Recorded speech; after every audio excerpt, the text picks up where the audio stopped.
Welcome, everyone. We'll just give 2 more minutes before we start because I started the space late. I'll let a couple of people to join and then we'll start the presentation.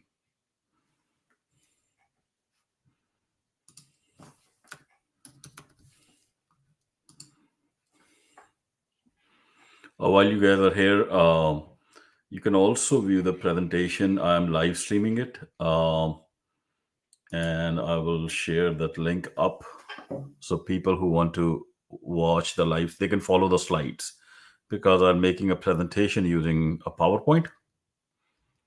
So you guys can, watch the slide as well. Hopefully you can see the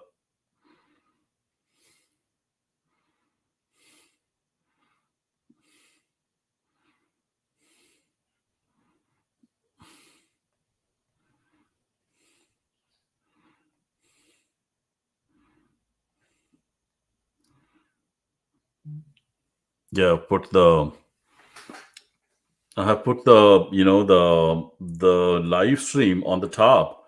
So in case you want to watch my slides which I'm presenting, and you can watch the live stream as well because the slides are being presented there. And then you can use the space. Actually, you can do both. You can also use the space to take the mic and ask me questions. Uh, okay, seems we have enough people in here. Let me put the presentation up and give me a sec. Just gonna share my screen and start presenting. Perfect.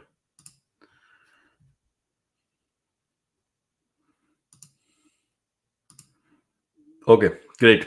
So today's space is to talk about Air India 182 bombing, uh, and specifically only and only talk about the evidence regarding that bombing, which has been leaked by various whistleblowers or CSIS agents themselves uh, in the last 35 to 40 years about this particular terror attack. There are a lot of events which happened as part of this inquiry, starting from the bombing to the court case to the public inquiry. I have long and lengthy spaces where I have presented all the evidence which was in the court case, in the inquiry. But then that becomes very cumbersome for people to kind of grasp because there's so many facts and so much data. This space I wanted to just solely and solely focus on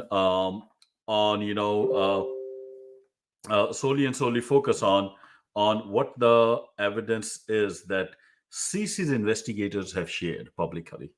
So while we are doing that, I see a couple of people are joining and they're dropping off.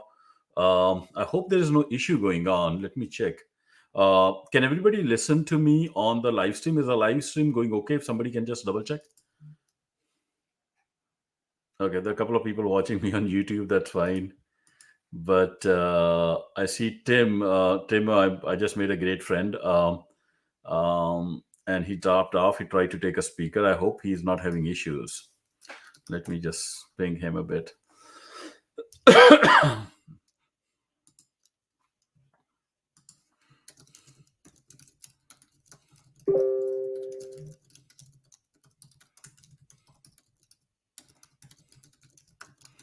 Having issues joining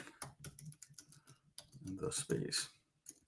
Okay, that's fine. I have pinged them there. Let's go back to our presentation. So today we are just going to only and only focus on what is the particular evidence that the CSIS investigators shared. We will not go into the court evidence much. We'll not go into the inquiry evidence much because there's so much data there. There's so much evidence of who the main conspirators were, the hand of foreign governments.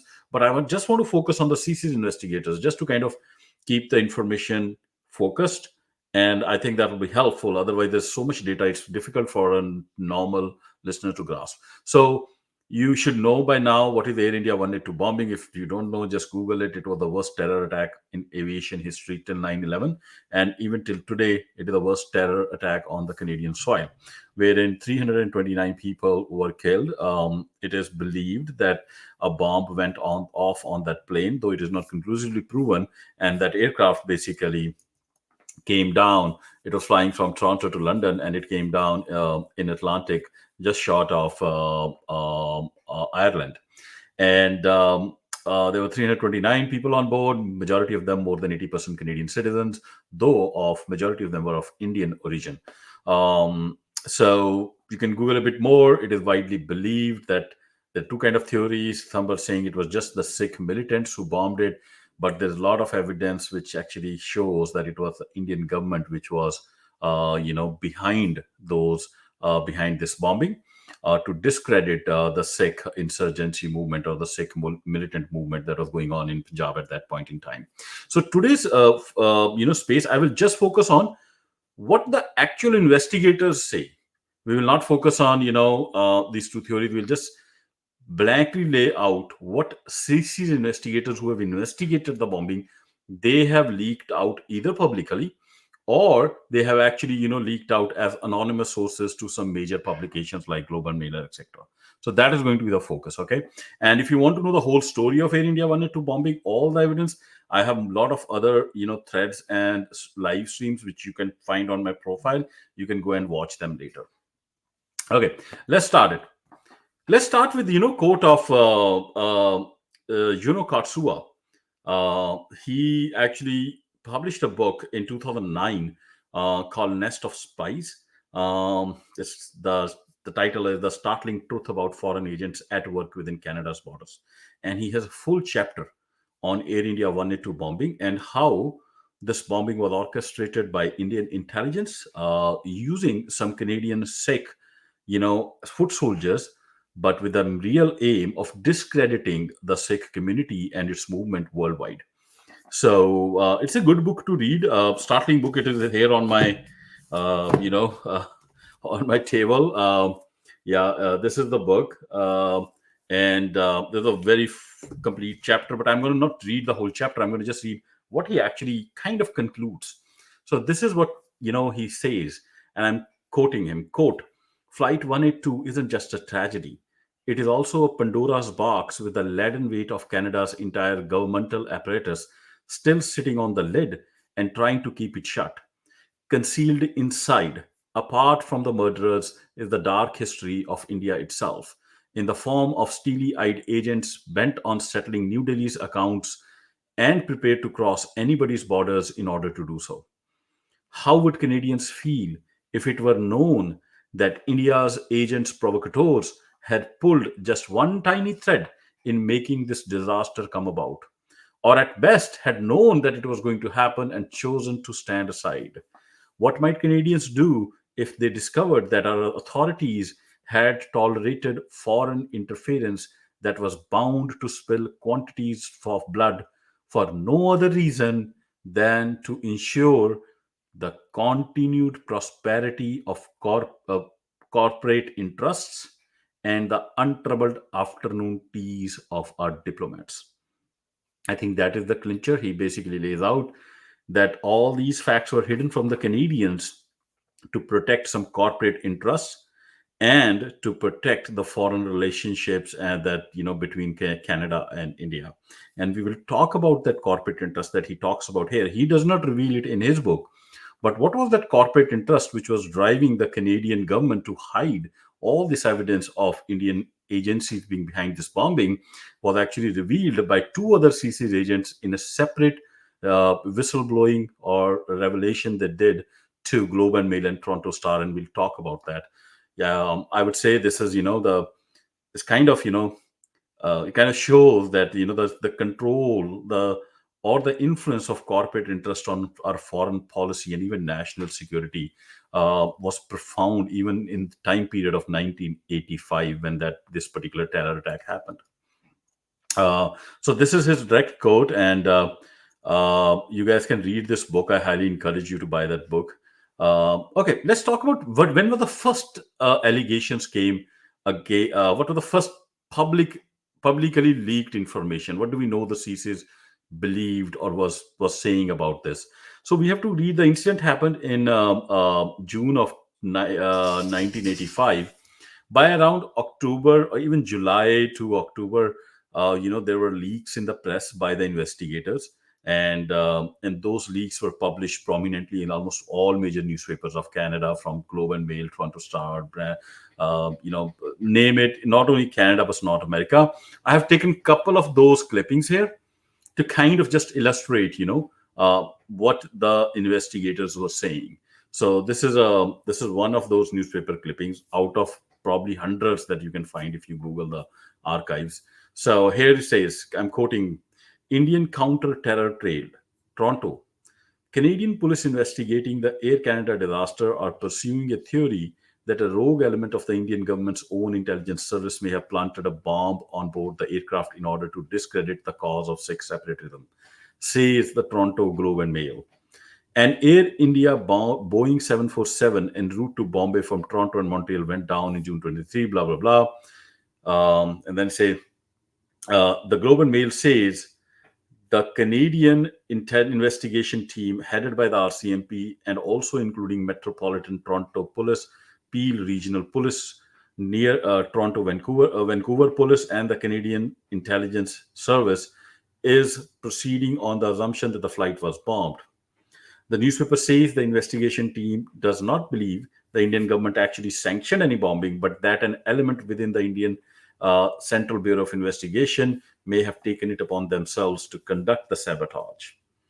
And so this is all, then there's a statement by Surinder Malik. So these newspapers were not just speaking obviously out in thin air. There was somebody leaking these information to them, which obviously was, they were quoting investigators from RCMP and CSIS both in this time frame.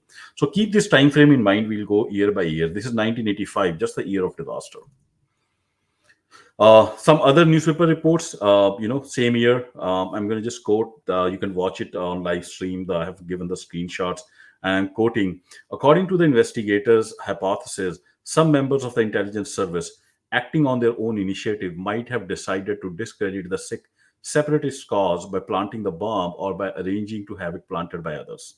The crash investigation team does not believe that the Indian government sanctioned such an operation, but some investigators think it is possible that a group within the intelligence agency had taken it upon themselves to conduct the sabotage.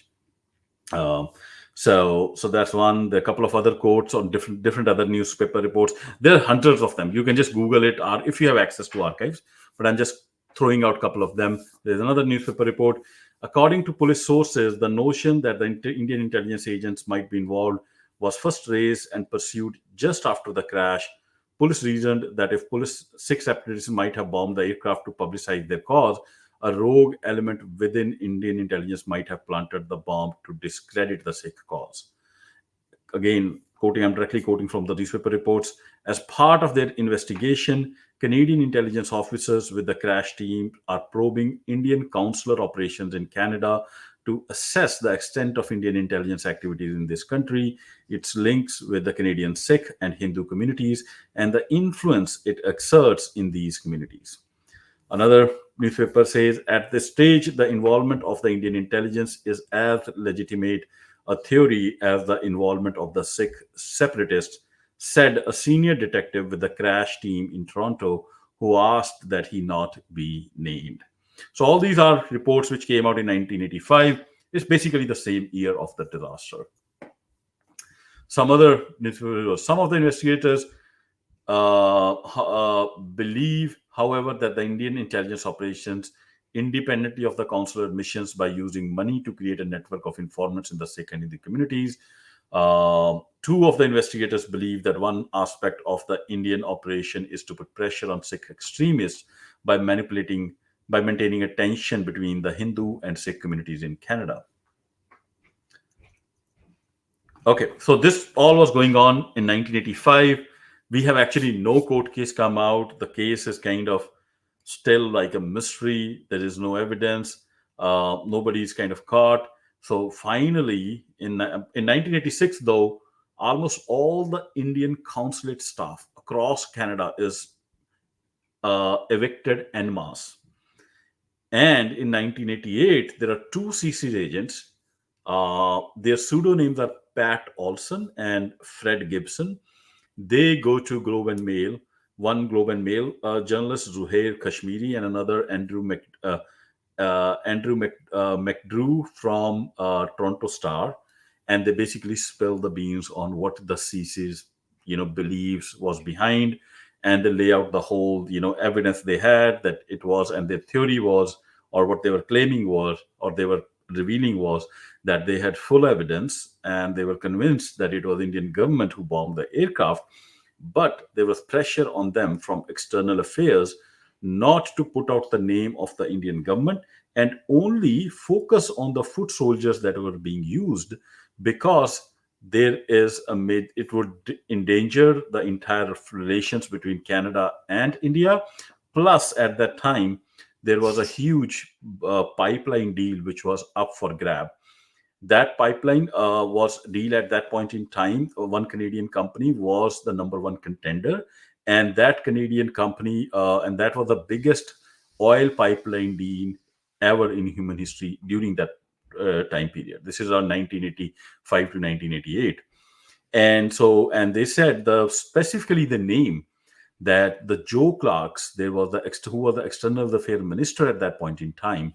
He was behind the entire pressure on CC and RCMP that no lead of Indian involvement, intelligence involvement, should be pursued, and the case has to be kept at just catching the foot soldiers.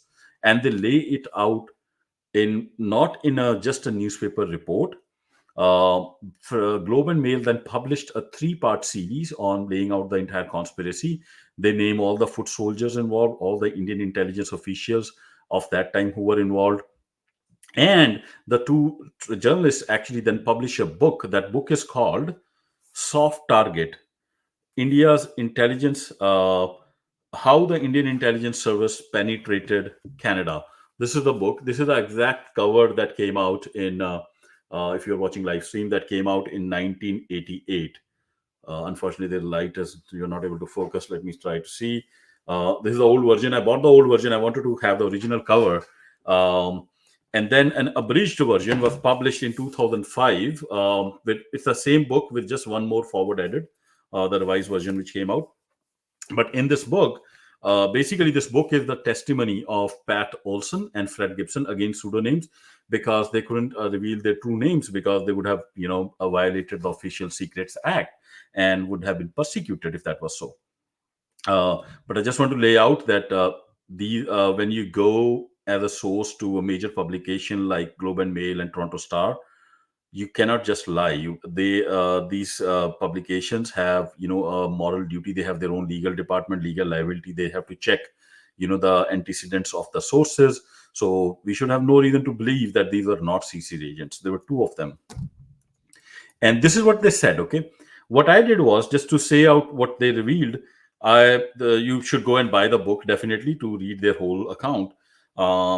But the layout, I have taken some of the excerpts, like some of the just the excerpts to illustrate, how strong their belief was. But they lay out exactly that who are the foot soldiers, who were the main financer on ground, which were the consulate officer who was kind of running these operations. But I've laid out some of the excerpts from the book just to illustrate what their theory was.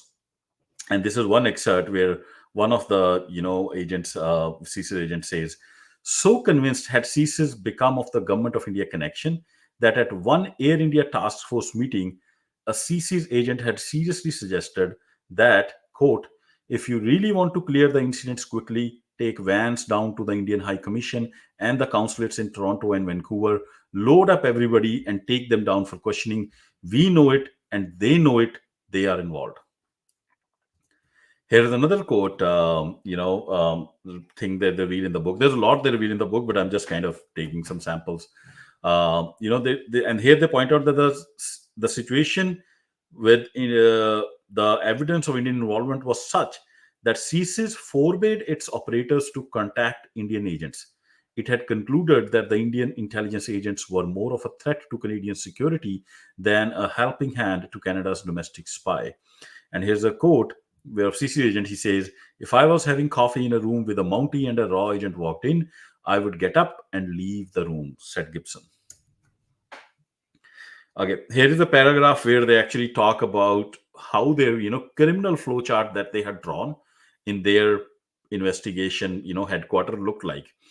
So, and I'm quoting from that book, it says, at about the time the RCMP was making its November arrests, these were arrests of two people who were actually not charged with the bombing, but they were arrested.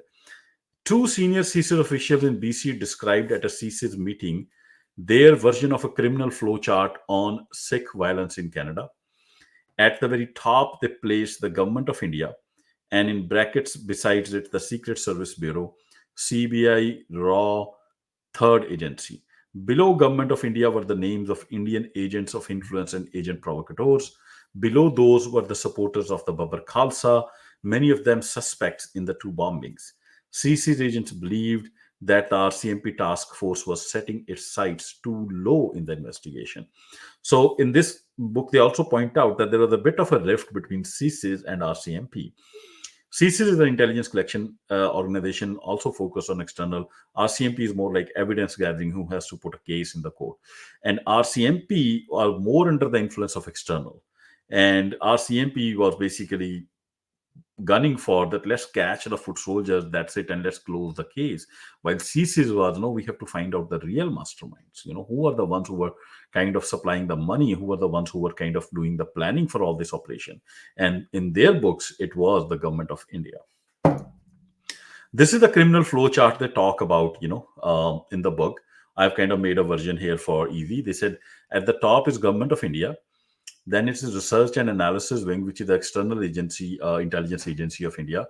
Intelligence Bureau, which is the internal intelligence agency, like domestic intelligence agency, like FBI of India. And third agency, this was a specific intelligence a group that was formed by Government of India to infiltrate the Sikh separatist movement. And then these were the masterminds of India in Canada. Surinder Malik, who was the Consul General of Indian Consulate in Toronto, and then Davinder Ahluwalia, his deputy. And we'll talk about these two people. And below them was Ripu Daman Malik, who later became a multi-millionaire businessman and who was later actually charged as the main conspirator, also in the Air India 182 case. His name was revealed in 1988 itself by CC's agents, that he was the guy who was supplied millions of dollars by the Indian government, which was traced to some $2 million credit line which Indian government had opened through its own bank in Vancouver. And he was the one who was funding these extremist Babur Khalsas of the world and using them to conduct some violent acts on Canadian soil with the name of discrediting the Sikh movement in West. And underneath Ripu Daman Malik, we have the names of Bagdi, Rayat, Hardyal Jol, Balwant Bandir. These were the foot soldiers as per the CC agents. Balwant Bandir was a prominent gangster and a business partner of Ripu Daman Malik. Hardyal Jol was the guy who eventually booked the tickets. Rayat and Bagdi were the guys who actually transported the bags to the airport. And this all was laid out by the CC agents in 1988. Imagine, until they look, and this was in the book, directly quoted to CC, but no, none of these guys was arrested. And the case for Air India 182 only started in 2001, and that's a different story. We'll talk about why that happened, because nobody wanted the truth to come out. If Ripudaman Malik was caught, then the entire structure, who was funding him, would have come out. So there was no way to punish him. And at the bottom was Talwinder Parmar, who was always looked at like a scapegoat that they are going to use to kind of throw all the blame on. These are the pictures in, as per the CC's agents, these were the three main masterminds of India who were running the operations of India in Canada. On the left is the Indian Consul General Surinder Malik. You see him sitting in his court, very well-spoken, articulate individual. And then there is the flamboyant Vice Consul General, Brij Mohan Lal. And he had actually, and then there was another Vice Consul, Davinder Singh Ahluwalia. And he was the one, he actually was not there at the time of the bombing. He had just left, but he was the one they claimed who laid all the groundwork, all the networks. He was the one who created Ripudam and Malik and the network on the ground. And then Brij Mohan Lal and Surinder Malik were the ones who executed the entire operation. So you can look at their faces. Today, nobody knows. After that bombing, all of these guys were ejected from Canada, and nobody has an idea. They just vanished from the face of planet Earth. Nobody knows where they are. Nobody knows. I actually was talking to a senior army officer who actually knows the family of Devinder Aliwalia, and he told me, Harjeet, like, I've been trying to figure out where this guy is, but I have no clue. Like, they've just vanished. Like, no, if anybody knows, let them know where is Sundar Malik and where is Brij Mohan Lal and where is Devinder Singh Ahluwalia. Okay, so after this book was published in 1988, it obviously caused a furor. There were like a slew of articles again which started coming in newspapers, pointing out that, hey, India was behind it. There is evidence. Government should do something. Here is one report from Brandon's son, 22nd June 1989, and I'm just reading. The title is Flight 182 Sleuths Suspected India. Canadian intelligence suspected in 1985 that Indian government agents trying to discredit the Sikh separatist movement might have bombed an Air India jumbo jet, says a new book by Toronto journalists. Zuhair Kashmiri and Brian McAndrew, in their book Soft Target, say the CSIS and the RCMP were at odds in assessing the crash of Air India 182, which plunged into the sea. The Mounties, under intense political pressure from Ottawa, focused on laying criminal charges against Sikh separatists from British Columbia. And then basically, as I said in the book, the layout that there was intense pressure on RCMP to not take the investigation to its logical conclusion, and the whole issue is summarized very well.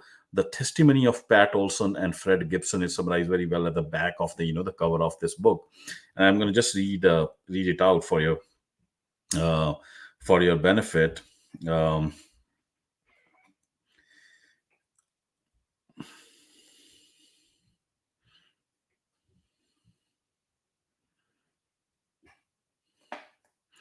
Here they say, at the center of soft target are Canada's Sikhs. Probing deeply into the story of Sikh unrest from the early 1980s on, Kashmiri and McAndrew argue that the Sikhs are the victims of manipulation and disinformation carried out by the Indian government. With the aim of discrediting the Sikhs and undermining the campaign for an independent Punjab, Indian agents have infiltrated the Sikh community in Canada, fomenting hostility towards India and even provoking violent incidents. Along the way, India has also played a devious game with the Canadian government. In the mid 1980s, exploiting the Canadian desire to maintain good relations with India, Indian diplomats and agents directed a steady stream of phony tips on the Sikhs to the Canadian government. These tips were accepted at face value by External Affairs and RCMP. Some CC agents eventually caught on to what India was doing, but their political masters would not listen. And then there's a convincing analysis of events leading to and following the Air India bombing. It shows who was pulling the strings and who was made the fool. Okay, after this book came out, it caused a furor. There's another revelation that happened in 1994. This was actually a book written by David Kilgore, who was a liberal MP, and later on, I think he also became a premier and very prominent politician in Canada, and he actually gave that account of a Canadian spy. The book is titled "Betrayal: The Spy Canada Abandoned." And in this test, it's a very very interesting testimony. In this, David Kilgore claims that there was a spy who was the main character in the book, who was tasked by CSIS in 1986 to actually go to Europe, connect with a group of Sikh militants, uh, and bomb an aircraft in Europe with the idea of actually discrediting the Sikh movement. And he said that spy was told that this is a request that came from India, and India wants to do this. And they basically sent that spy. And when that spy actually landed in Europe, he developed cold feet, and he didn't know what to do. And his hope was that these guys will be there's a chance that these guys will be arrested before the aircraft is bombed, or if the aircraft is bombed, he becomes a criminal too. So, and he already had a criminal past. So, what he does was he smartly goes and gets himself arrested in Europe for a crime that he had committed in past, so that he can make an excuse that he is not available for the operation. And but his testimony was that his boss had told him that the Indians want some help in discrediting the Sikhs, and they want us to send, a spy to Europe to help the Sikhs, kind of these militants who are there, to bomb a particular aircraft. This is year 1986, 1 year after the Kanishka bombing. And and then David Kilgore basically then speculates why this thing was conducted. And his speculation is there are two reasons. One reason could be that the Canadian CSIS investigators were not actually planning to help. They just wanted to maybe even catch the Indians in the act, and maybe their plan was to eventually arrest these guys before they do the bombing. But all that is speculation. But this is a very, very interesting, another revelation.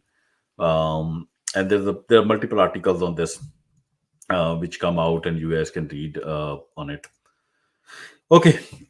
Then in 2005, there's a memo that got leaked. Uh, this is a memo of that Gary Bass, who was the head of the task force, the RCMP task force, not the CSIS task force, into the Kanishka bombing.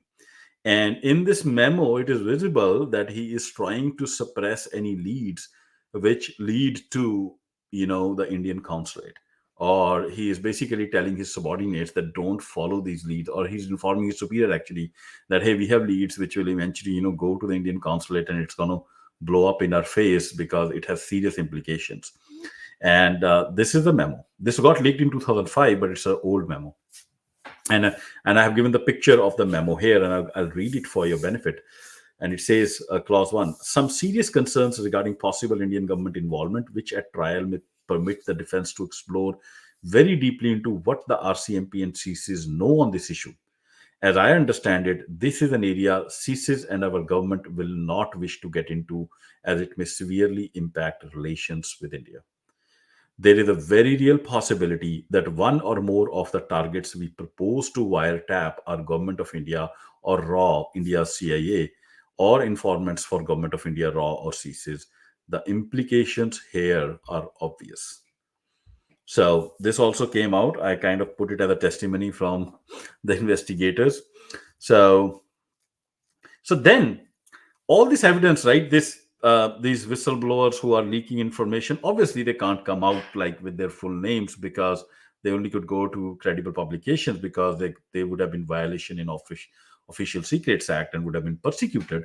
But there was a public inquiry that was ordered in 2006 after the Air India 182 trial, in which everybody was let go of scot free. Nobody got punished. They were charged, but nobody could be punished because RCMP totally bungled up the case. I say deliberately so, and there was so much evidence. Even then, the judge basically did not punish. He disregarded all the evidence, and you can watch my other podcast to see how the judge actually disregards the evidence. It was a shut and close. It was an open and shut case, but the judge disregarded all that evidence, and probably he was under some influence. But that's a separate issue. The issue is now under pressure, because everybody got scot free. There was a huge public outcry in Canada that what's going on? Like, why are all these guys walking free? And these are killers, and there's so much evidence. So the Canadian government conveniently orders a public inquiry. It was called John C. Major Inquiry in 2006, 1 year after the court case. And this inquiry is a total sham, because the inquiry is, I'll tell you why it is a sham. So when the inquiry is ordered, all of these newspaper reporters who have these CSIS, sources, they actually apply that we should come and give evidence. We want to reveal these names of these CSIS sources, because now they can be safeguarded from persecution. They can actually spill all the beans publicly. The inquiry should look at the evidence. John C. Major refused to listen to any evidence from CSIS or the whistleblower. Here it is, and I'll tell you why it happened. Here is just a newspaper report which talks about inquiry head. Former Supreme Court Judge John Major yesterday rejected an effort by the World Sikh Organization to call evidence on the possibility that the Indian government, the CSIS, and the RCMP all try to discredit the Sikh community by blaming it the 1945 bombing. In a series of written rulings made public yesterday, he turned down requests by the WSO to call journalist Zuhair Kashmiri and former MP David Kilgore as expert witnesses. Mr. Kashmiri was the co-author of the book entitled "Soft Target" that criticized basically what the Sikh organizations were then trying to get the Globe and Mail journalists to come and testify and reveal the sources. And then the inquiry would have had to call those 60 agents to the inquiry and ask them the question, okay, what is this information about Indian intelligence? But John C. Major refused to call any of the whistleblowers. And you know why? This is the reason why. If you can see my screen. The terms of reference of the John C. Major inquiry forbade him from fixing responsibility for the bombing, or of the role of the government of India, or of the thoroughness of the investigation. So, what was this inquiry for? This inquiry was only to check gaps in airport security and the lack of coordination between RCMP and CSIS. And it was hailed as a public inquiry into the bomb. It was not, it was never meant to be that. And what you see on my screen is the reply of John C. Major why he cannot have CC agents come and give evidence against the government of India. And he says, none of the terms of the reference calls for an inquiry into the issue of who was responsible for the bombing of Flight 182, nor of the role, if any, of the government of India, nor of the thoroughness of the investigation of any such role by RCMP. So this is why all these CC agents were never able to publicly come out with their name and kind of, in the especially in the public inquiry to kind of give this. Again, in the year 2007, while all this sham and drama is going on of this public inquiry, a couple of agents, then start kind of leaking more information and maybe more openly because so many years have passed now.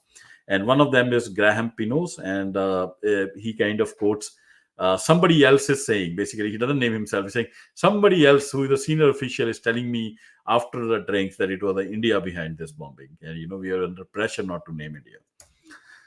And then this kind of sums it up. In June 2012, Francois Levigne kind of in an interview is asked this question, can this kind of a terrorist act happen again? And he's saying, it's not a question of if, it is a question of when. And the reason he says is because John C. Major inquiry was restrained or stopped. It's upon a fatal flaw, not being allowed to investigate the role of the government of India in the attack. Now, if you have such a big terror attack on your country and you are not willing to punish the culprits or catch the mastermind, they will only get emboldened. And so it's just a question of when, it's not a question of if. And this is Francois Levigne. He was the lead investigator and was part of the the investigation team into the bomb, and he's a CSIS official. So this is all that I could find. What the CSIS, kind of, evidence, or what we know publicly, what CSIS has shown to us, either through leaks or through newspaper interviews. So with that, I'll invite some people if they want to take the mic and ask me any questions on this. I'm happy to take it. But as you go through it, hopefully, and I'm not going into the other evidence of that was in the court case, etc. Because that's a lot of data. I have gone through all the other evidence of Indian involvement and Indian hand, which is available in my other presentations. You are welcome to go through that. But this presentation, I was just only focused on what the CSIS agents who were part of the investigations they have revealed. With that being said, if anybody wants a speaker, please go ahead and take a speaker. And if you have a question, go ahead and ask questions.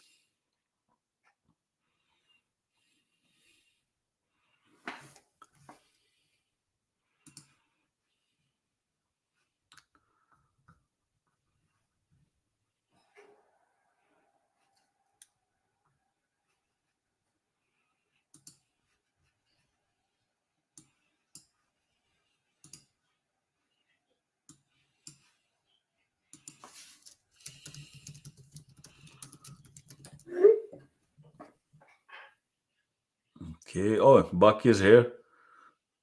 Buck sending you a speaker. If you can't take, that's fine. But it will be great if anybody has any questions. We can. Oops. Sorry for my. I think. Okay. We have Braveheart. Jinder is here. I'm sending some speakers, and if people want to come on and ask a couple of questions, you are welcome. While we are waiting for any speakers to join, I want to highlight that I'm going to put my long tweet thread on this topic. If you want to look at some of this evidence yourself, you can go and read this tweet thread. It's a 39 tweet thread, a pretty long thread. I'm going to also put my previous uh, live streams on this. There is this particular live stream which I did, in which I go through the entire sequence of events, how the bombs got on board, who booked the tickets, etc., etc. And you guys can go through that. Um, and while we are waiting for all this, I also want to kind of highlight that. Okay, Tim is here. Okay. Um, also want to highlight that there is actually uh, a petition, a public uh, signing petition launched by the MP called Sukh Dhaliwal, a Canadian member of parliament, and he is asking for the investigation into public inquiry, a genuine public inquiry into Air India 1 and 2 to be re-established with the correct terms of reference, and that petition is going around. I request every patriotic Canadian to go and sign that petition in the interest of justice. And I think it's our duty to kind of go and support that, because there has never been a genuine public inquiry into this. Hey, Hook, how are you doing? Welcome. Your first time in my space.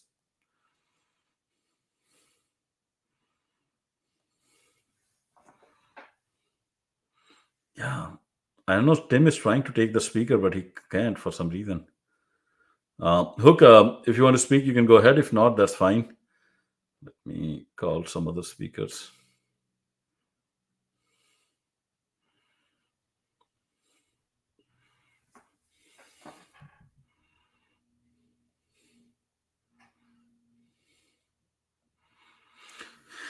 I had a it's phenomenal that I can't think of any other major terror attack anywhere in the world where there is so much evidence of who the conspirators are and who is behind it, which have been leaked into public by the investigators themselves, and still the the culprits are roaming free, and the government just refuses to act. And I think the Canadian government kind of tied itself into the knots by letting India, go free on this one. And now they are stuck. And what is happening between Canada and India today? uh, like you have we had this latest committee on foreign interference, which points out how India is interfering deeply in Canada, how India is running some death squads, how this raised recent murder of a Canadian citizen by the Indian agents. They are basically emboldened, and they're emboldened due to the historical treatment of the Air India 1 and 2 case by the Canadian government. Okay, while we are doing that, Ambassador, I thank Ambassador Deep Singh. He has just put up I think, the petition which is going on. I think it's very, very important, very, very critical. Every concerned patriotic Canadian should, sign this petition. It has a barcode. I think if you guys can scan it and please sign it, you guys can do your bit in getting justice to the victim. And I'm planning like to write a book on this with all that's going on. And one of the things, this is a cover, planned proposed cover of that book, that you can probably see if you're watching me live stream. It's basically when the aircraft fell down into the ocean. It kind of shows there was a lady who was 9 months, not 9 months, who was, I think, 5 to 6 months pregnant, and she, along with the kid, actually, the aircraft fell from 20,000 feet, but she, along with the kid, was one of the only survivors. And not they didn't survive the crash, but they lived for 9 minutes in that ice cold water, trying to survive. So this cover is kind of dedicated to them. While we wait for any other speakers, hey Negan, how are you doing? Rajiv, I'm doing good. How are you? Good, good, good. Did you listen Okay, to the thing? And yes, yeah. I started. I means joined your space, but like 15 or 20 minutes back. Hmm. Okay, so I would like to add a couple of points for this incident, like AI 182 bombing. If that would have been like means we failed, or like we failed in that thing, we failed in bringing our case to the world. If we would have done it perfectly in 1985 or 86 that time, and things would have been different. The fight we fought with the Indian government back home would have been different. Results would have been different. That's what I just want to add. Yeah. Nee, I'll talk about that, Negan. Thanks for that point. Skomish, go ahead. Um, my question is regarding the parallels that we currently seeing in what happened in Syria, what's happening in the U.S. regarding the democratic referendum that's being held and happening. Um, what parallels can we draw between the two, where the suppression of Sikhs and their communication, their media, individuals being targeted, their voices they're trying to express their voices as well.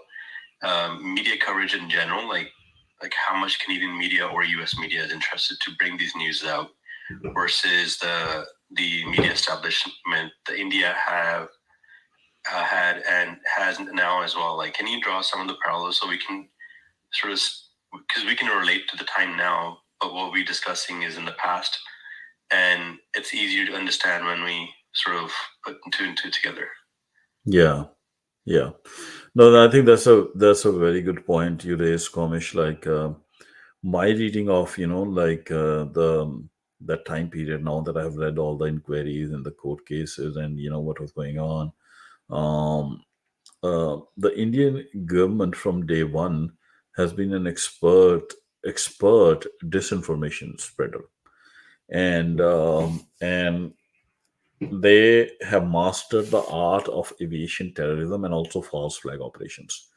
Air India 182 was not the only false flag operation that they conducted. Actually, the two CC agents who actually, reveals all the conspiracy in that book, they claim that they actually caught, they got, they were able to actually pinpoint their mind went to an Indian government because there was a very, very similar terror attack, similar bombing, similar methodology exactly, which happened in India in Madras, which was supposedly done by the LTTE militants. But the resemblance was so uncanny that any reasonable man could immediately make out that this is not the LTT militants, and Sikh militants are not copy pasting their it's an SOP which is going into place, and it is basically the Indian intelligence which is running it, and that is when they got first pointers toward it. But the Indian government at that point in time was using this. Even they conducted this kind of terror attack, used Sikhs as foot soldiers, and then used that to kind of spread, break the the sully the image of the Sikhs worldwide, and break the support that they were getting from the globe, from the larger world community. And they were at that point in time also infiltrating, all the media elements uh, within Canada, but primarily the Sikh, the diaspora media. I think their influence within core Canadian national mainstream media was there, but not to that extent. I think what changed was because they got away scot free with this terror attack, they have gotten emboldened. And as India has progressed, as its state has become more powerful with more resources, and there are more and more Indians within Canada and US.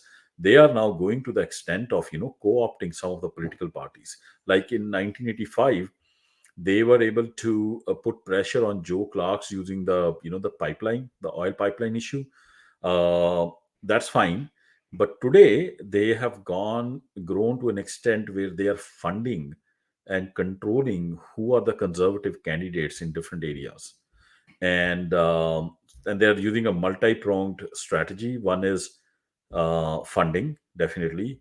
The other is the other is their diaspora community, which is especially the Hindu diaspora, which is ultra nationalistic.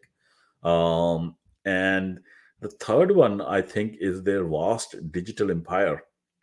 Now, with the advent of social media, my belief is India is the biggest purveyor of disinformation on social media. I don't think Russia and Canada even or China even comes close to what India is doing. People have to just go and read. There was a Senate hearing by a Twitter whistleblower who basically blew the whistle on, like how there is censorship on Twitter, especially by, influence of foreign governments, etc. And all his testimony, look at what he talks about what India did. Like what there was this controversy that CIA or the US government was telling Twitter to not publish this tweet and all. That's not even the that's nothing compared to what India was doing. India, in that s- in that in that Senate hearing, it came out the whistleblower has shared a lot, but they basically redacted a lot of his testimony. But whatever is was not redacted, even that is so damaging. In which he claims that the Indian government basically put Twitter employees in India in jail and threatened to never release them unless Indian Twitter allows Indian intelligence officials and hires them as the employees within Twitter India. And then he says that that there was a meeting, and the Twitter leadership, which included actually three Indians, all top three positions, they said, yes, yeah, let's go ahead and do it. And let's not shut down our business in India. Let's what's the big deal if you're going to have three intelligence officials of India working on in Twitter office in New Delhi? That's fine. And then he says, and after that the whole portion is redacted, which is very dangerous. He said the number of intelligence officials that were hired, Indian intelligence officials that were hired, was not limited to three. And then he does not give what number it grew up to, but it could very well be that the entire Twitter office sitting in India, and all those engineers there, half of them are Indian intelligence officials. And that would explain the amount of censorship that India is able to exert over Twitter. I am a third generation veteran of Indian Armed Forces. I grew up, in Punjab, which is under Indian occupation, and I've been here only for like 12 years, and even my account is not visible to anybody in India. There are probably 10 people sitting here whose tweets you can't see it in India. India has filters on every single thing, and not only they can filter out content by by the Sikhs, they can filter out content by anybody. Um, and uh, and it's not just Twitter. The same is the situation with YouTube. The same is the situation with Facebook. And but like there is now huge Washington Post articles which came out, which was a great article, which actually highlighted how many of the top influencer accounts with more than million. There is one guy who has more than 10 million followers, and he is basically a raw official, an ex-Indian Army officer, which now works for an Indian external agency. And he is the a person who actually publicly issued a threat to life to the head of the Canada's third largest political party. He issued a death threat publicly, and that account is still running. And it's just amazing the amount of control. I think the Indian regime per se is very savvy. They understand the importance of controlling information and spreading disinformation. And I think they are better at it than some of our agencies here. That's my reading. Squamish, go ahead. Yeah, sorry. I was just going to add a reminder for everyone, specifically for six, to always use VPN and I never use any of your personal information to keep it, your identity concealed. Because we can't trust Twitter either. And for those we understand, for those who don't understand, why is it that we need to do all this stuff? Um, um, can you highlight a little bit what happens to people whose information comes out in India, specifically for a case of Jaggi? I don't want to derail your conversation, but No, that's a great it's question. important. Yeah, some people don't know. Like you could like the moment the Indian agencies identify anyone in diaspora who is saying anything against the Indian government or which the Indian government does not like, they basically use every tool in the book to silence that person, which includes this is what we call transnational repression. Now that's coming out in open. The Sikh community, especially the diaspora community in Canada and US was and in UK was being manipulated, blackmailed by all the Indian consulates, and they'll use things like mobility controls. They'll things like if you basically restricting them from visiting their place, home place back in India, and all their family members there, threatening their family members there, holding them, torturing them, and in many cases, if that person ends up making a trip back, basically capturing him, torturing him, and killing him or her. And there are multiple such cases. It's an open secret. This was all happening. Unfortunately, the Canadian and the US media never picked on this, and I think our national security establishment also slept on it, and they just allowed it to happen. There's brown people keep killing brown people, but the reality is that today it is brown people killing brown people. But that list, once they are emboldened, that list is not going to remain restricted to six. Once they have that power to exert influence within the borders of the US and Canada, they're going to use that power, whichever way it is required. And that's what we saw with the murder that came out of Sardar Hardeep Singh Nijjar, the Canadian, who was murdered right outside. 50 bullets were shot in his body right outside his place of worship in a very cowardly fashion. A father of two, a hardworking man, a plumber with a successful business, raising a family, but just gunned down because he was just conducting a referendum. And then we had this breakout of the news that the Indian government is running was actually hiring assassins within US with a list of around unlimited list. Actually, there was no limit on that list of any Sikh who will criticize the Indian regime. So it's a very serious situation. I'm very, very surprised when I look at the social media, the amount of influence India is exerting, the amount of there are death squads on US soil. We know it's a fact. There are death squads on US soil that the Indian regime is running to kill anybody who they don't like. And for some reason, it's not the top story. And it's a fatal flaw that Canada committed in 1985, and Canada today is paying the price of it because Canada's sovereignty has been severely compromised by India. So, I hope US doesn't go that same route. The signs are not good, but I hope the US doesn't go the same route because if you don't hold India accountable, then the US sovereignty is gone. Today, Indians are looking to co-opt the Conservative Party openly, the Republican Party, especially in US. It's an amount of influence that nobody talks about. Yeah, Buck, go ahead, man. Thanks for coming. Hey, just a quick question. I thought I heard in the media that there was speculation that the Indian intelligence agencies had contracted Canadian-based organized crime to conduct that assassination of the gentleman that he spoke of, Niger. Yeah. I don't think that's speculation, Buck. Now it is I think there's evidence. There's actually now four people who have been caught, and Justin Trudeau stood up in Parliament on 18 September 2023. I will never forget that date because finally I don't like Justin Trudeau. I am a libertarian. I hate every liberal policy. I hate Justin Trudeau from the core.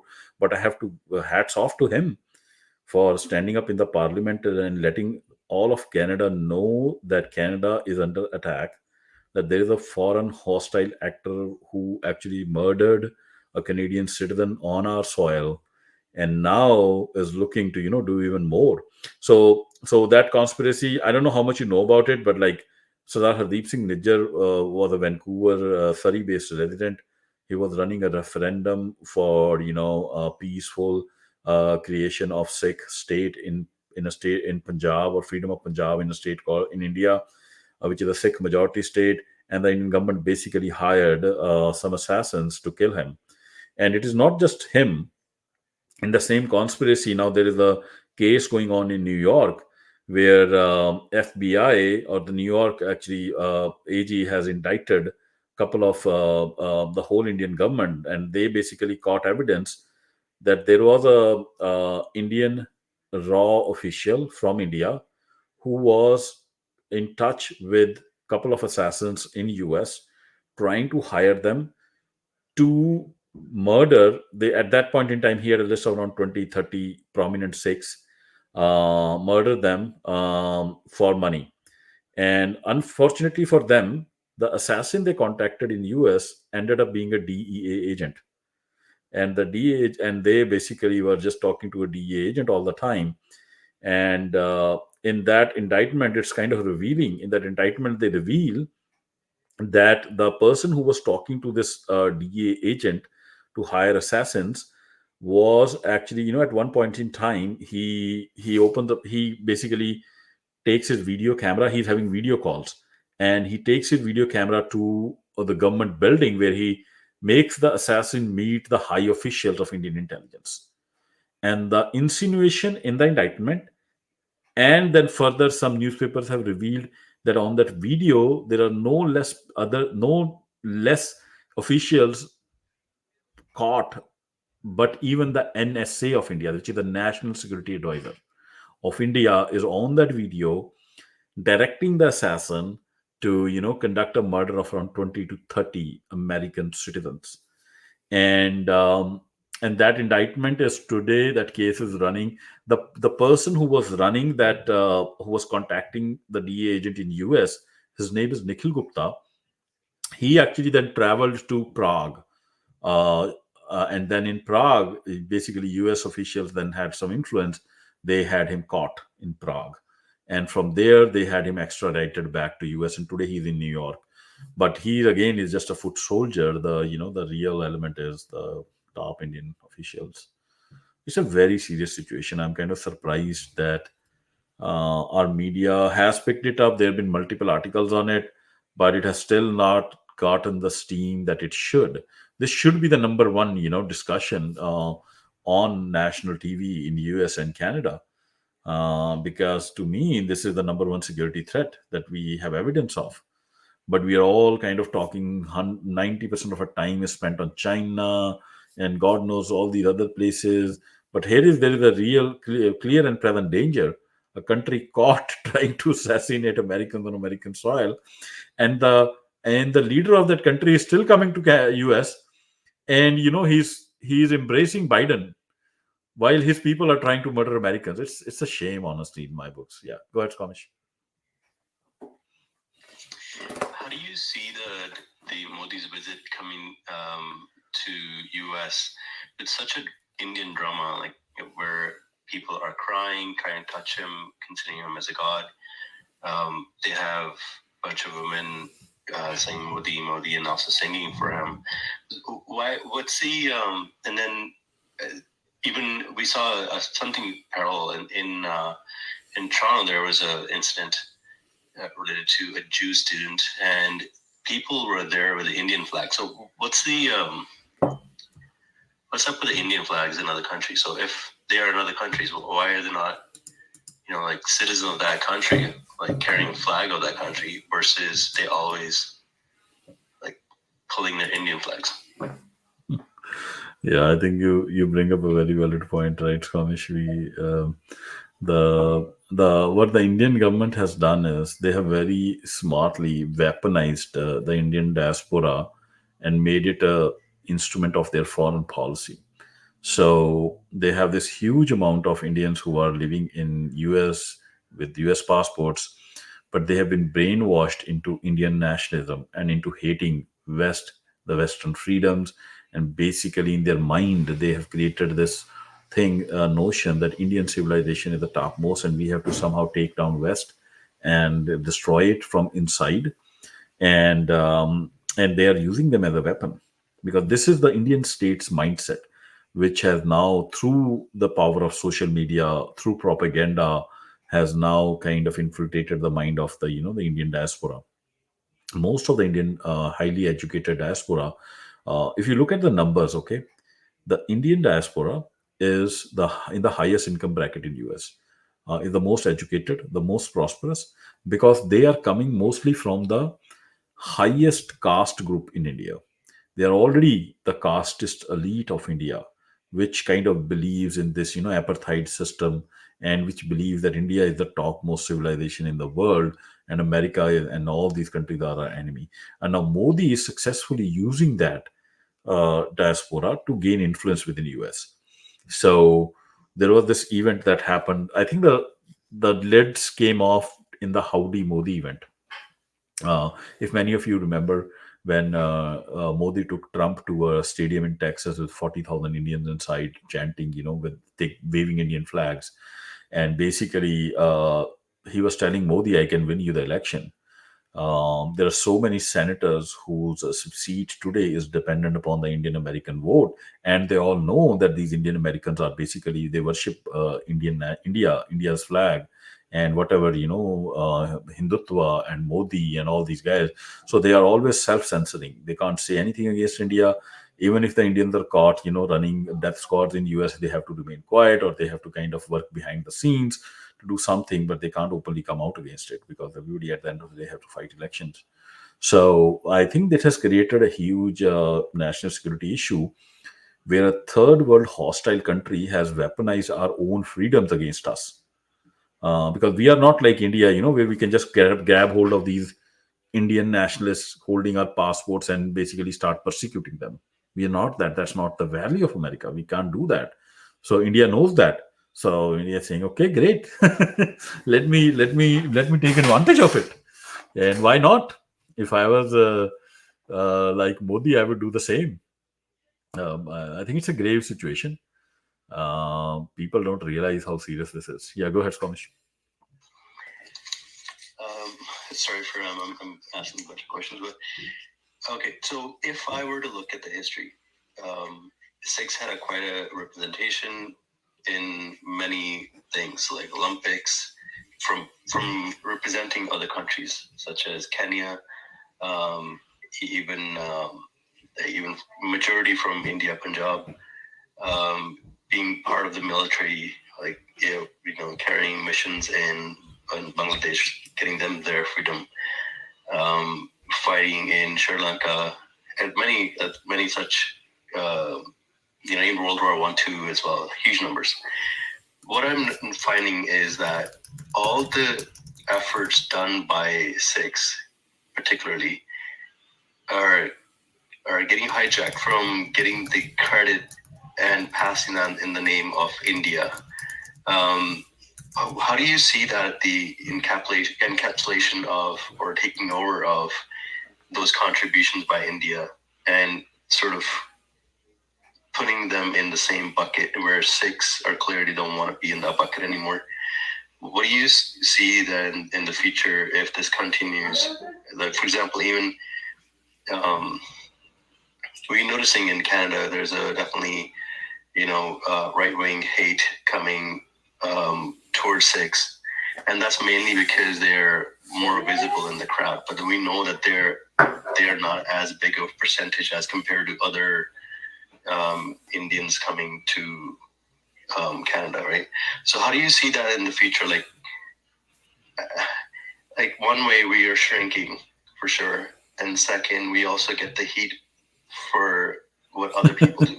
Yes, if our community is doing it, we should and must call that out. own it and fix it.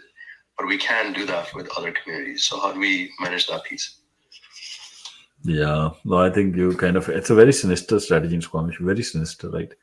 So here in India, which has been persecuting Sikhs at home, a community which at a percentage of India's population is only 1.5%, okay, but have been immensely contributing to India's defense because they are the main fighting arm in the army and also on the farms. They are the one which feed the entire of India. Just 1.5% of people, and India had conducted genocide of the same people multiple times, like 35,000 murdered, in matter of 3 days in 1980, attacking with all tanks, missiles, the holiest sites of India, then persecuting them for 2 decades through an extra, through a repression launched through police and extrajudicial killings, whatnot. We all know that story. Maybe the world does not. And now the India's biggest worry is that okay, we have kind of probably tamed the Sikhs within India, and but they're worried that, well, what if the Sikhs gain any kind of foothold in the Western civilization? So their strategy is twofold. Through the Indian diaspora, they are gaining influence within US, but at the same time, the way how they're using that influence is one of the sinister ways they're using that influence is to create racial tensions between the Western society. So what they do is they go, and especially they go to the conservative spaces, and they know that there is a xenophobia, so phobic element somewhere.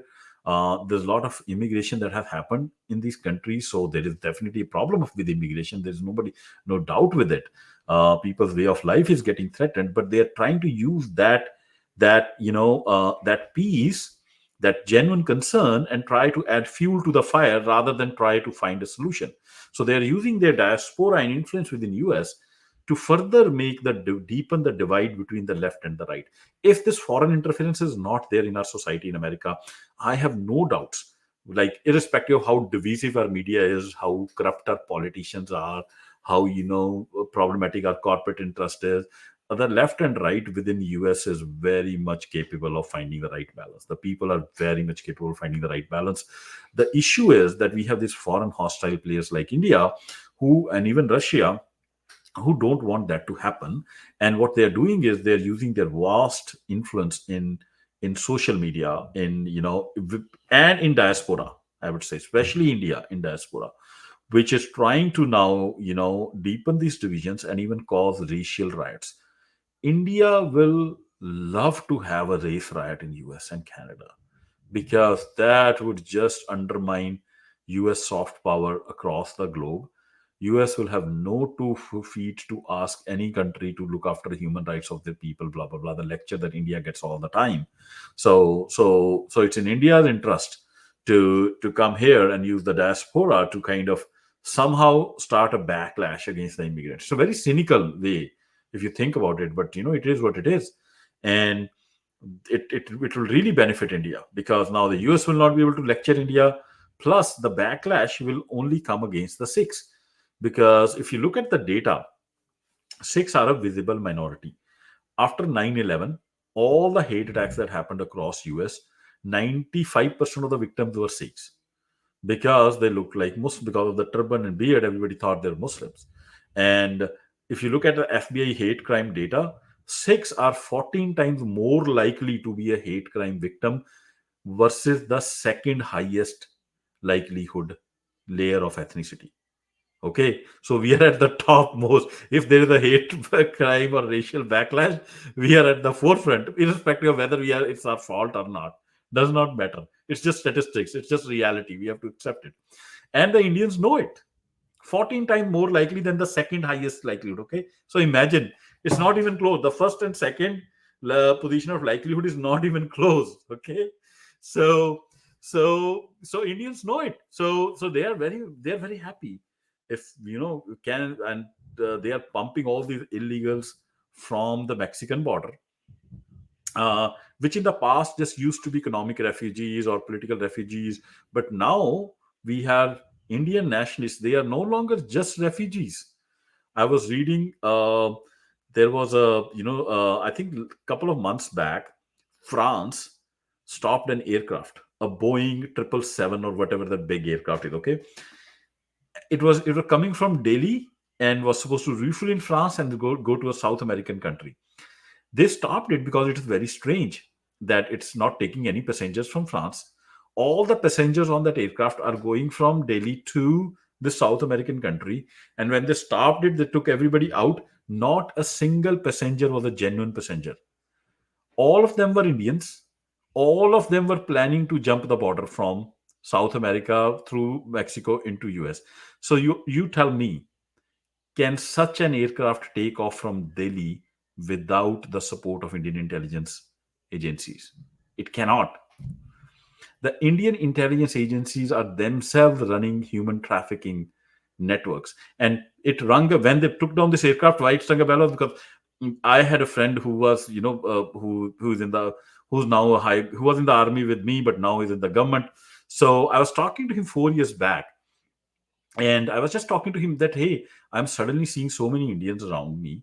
Like, what is happening in India? I was more concerned that maybe things are wrong in India. It's like there's suddenly every gas station there are Indians. Like that, it used to be one or two gas stations, but like every gas station I see Indian. Like there's something going on. And he said, "Oh, that's fine. We like it. We want it." At that time, I didn't understood what he was saying, but now I understand that it's a deliberate policy. They are exporting all these, young military age men who are already brainwashed with the nationalistic propaganda. They become their assets in US and Canada. So I think it's a very, very dire state in my books, in my view. And the problem is that I think it's a blind spot. I think the Western mindset, and specifically the American mindset, okay, it is suffering from two things. One thing is it suffers from what I call white guilt, because it's kind of pumped into the mind of people that so they are like supremely politically correct. They will never say something which is going to be perceived as racist by somebody, etc. The secondly is it has become very non-tribal, which is a good thing but also a bad thing. Like once you are totally non-tribal, like you are so egalitarian, and you cannot understand a tribal mindset. And and the Indian casteist mindset is, I don't think the is able to kind of even understand, like, okay, what it is like to kind of, what they are thinking, how they plan to infiltrate and take over our polity here. I think it's incapable of understanding. For example, I'll give you a small example, okay? And I did that experiment yesterday in a space. uh, okay, I have a couple of hands raised, and also have a speaker joining. I want to talk about that experiment. I want to come to that point that I don't think the American minds understands the risk here, or understands the Hindu mind or the Indian mind. Maybe Squamish, you go ahead, and then we'll go to Majel. Yeah. Yeah, I was at a point. There was a caste-based bill that got smashed by Indians, even though it was going pretty strong. And so that bill was basically the caste-based discrimination, making that as illegal in U.S. But at the same time, you mentioned the statistics regarding the discrimination or the hate crimes against Sikhs being so high, but at the same time, when you look at against Hindus, they are really low. But they are currently working on one of the bills to push for making Hindu phobia as a illegal thing. So they use various tactics as well. So if I don't know if you want to spend more time on that, but there are people can look up. I don't know. I don't remember the specific references, which bill that was. If you know. No, I know exactly what happened there, and I'll give you an inside story, Squamish. We should actually send, like really send our national security apparatus into an alarm situation. But I think they're sleeping on the job. Honestly, I think they are incapable of understanding what's going on here. I think they're too focused on what these think tanks are pumping nonsense. Half of it is nonsense that they pump to them, and they just go after whatever is the next flashy target, like China, Russia, and blah blah blah. But this is what happened in Castville, and we'll go to Buck after that. There was this bill. There is active caste discrimination happening today in IT companies. If anybody has a doubt, come to me and I will give you the names and the data. I have worked in a company in Bellevue. I have no hesitation in naming it. That I welcome that company to come and sue me. Samsung Electronics America. Their office in Bellevue, everybody from top till bottom is 70% of the SDE headcount is Indian, and not just Indian. Out of the 70%, 70% is Tamil Brahman, a particular caste. Active discrimination happening in hiring, which people have admitted in my name. It's happening all over, and there's some guy who kind of, the Dalits, the untouchable, the lower caste, some kind of guys stood up and said, "This is not done in India." Some Sikh organization stood up. They got a bill which got passed, but imagine how that bill was vetoed by the governor of California, Newsom. Mr. Newsom got a call from his most wealthy Hindu donor that if he wants the support, the bill has to be vetoed. And Newsom vetoed it in 15 minutes after that call. There's a very good article which came out where all the bills are spent on that sequence of events, how that happened. That is the power of India. Okay, they don't, because the ultimate game is the caste system, because that's what they want to instill all over, like the Islamist who wants to basically put Sharia all over the world. The Hindu Tavis, they want the Varnashram, which we call the Hindu Sharia, and that's their end goal. But anyways, Buck, go ahead, and then we'll go to further speakers. Thanks for joining. I appreciate you joining, man. Well, wait till you hear my question. I hope you won't persecute me for being impolite or raising difficult questions. I wanted to ask a little bit about maybe some of the comments that I've heard.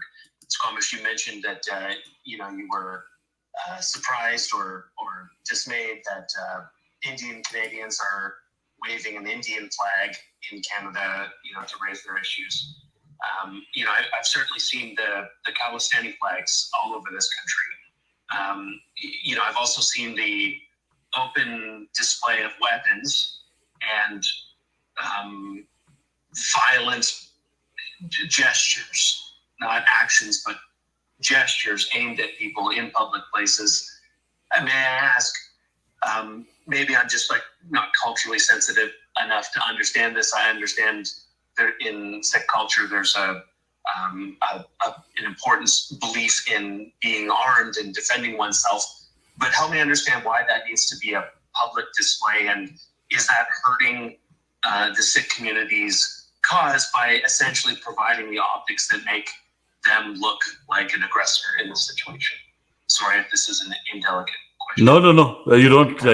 You're obviously Canadian. That's why I apologize so much for a very obvious question. And you guys are so polite. And I love this question. But thanks you asked it. Okay, because it's very important to explain it. First, let's talk about the flag.